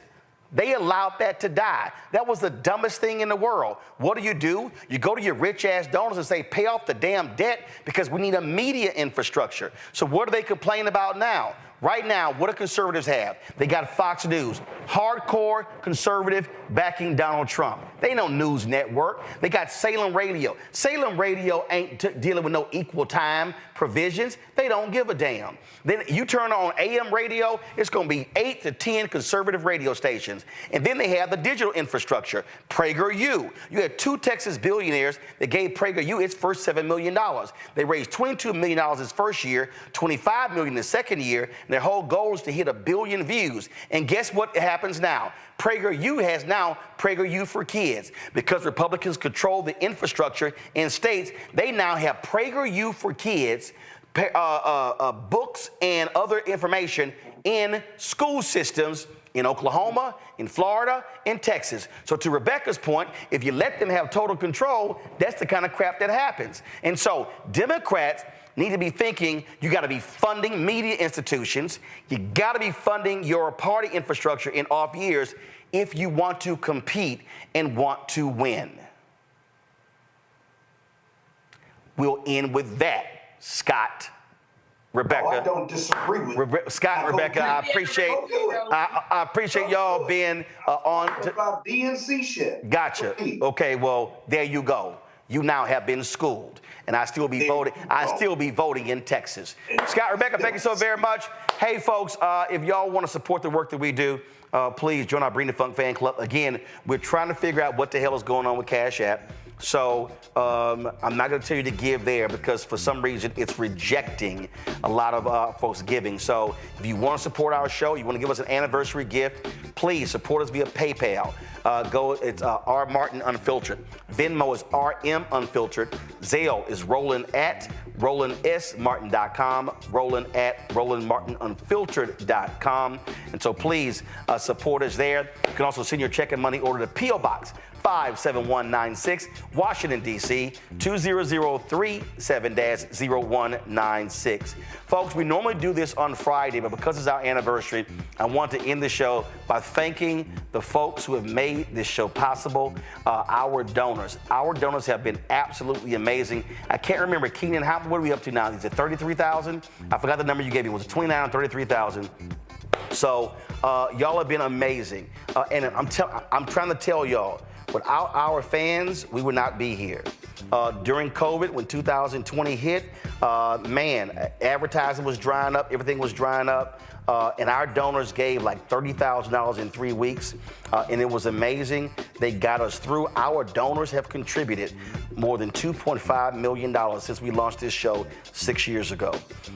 And the reason that's important is because that money, there were months when, frankly, YouTube had dropped big time, external advertising wasn't coming in, and then that money is what paid the bills. It paid the rent, it paid the staff. And so I can't tell you how crucial that is. So when I tell y'all our goal annually is to have 20,000 of our fans contribute on average $50 each, that's $4.19 a month, 13 cents a day to raise $1 million. That's real because our monthly costs are $195,000. So we can't do this. We're not sitting in the basement. We're not at the house. We got staff. We got people we pay. We got facility, the streaming equipment when something breaks. And so y'all have been so amazing. And so we want to honor you. Again, this is how you can give. PayPal, R. Martin Unfiltered. Venmo is RM Unfiltered. Zelle is Roland at RolandSMartin.com. Roland at RolandMartinUnfiltered.com. And here are all the people who have given to our show since we launched. If you don't see your name, send us an email. We'll get it on there. We thank y'all for all of y'all contributions. I will see y'all tomorrow. I'm actually flying to Kansas City tomorrow to meet with our folks. They're rebuilding the Roromobile 2.0 to find out the status of that. And so I will give y'all an update on tomorrow's show. I'm flying up for the meeting to Kansas City, and I'm flying right back. So I'll see y'all tomorrow. Holla!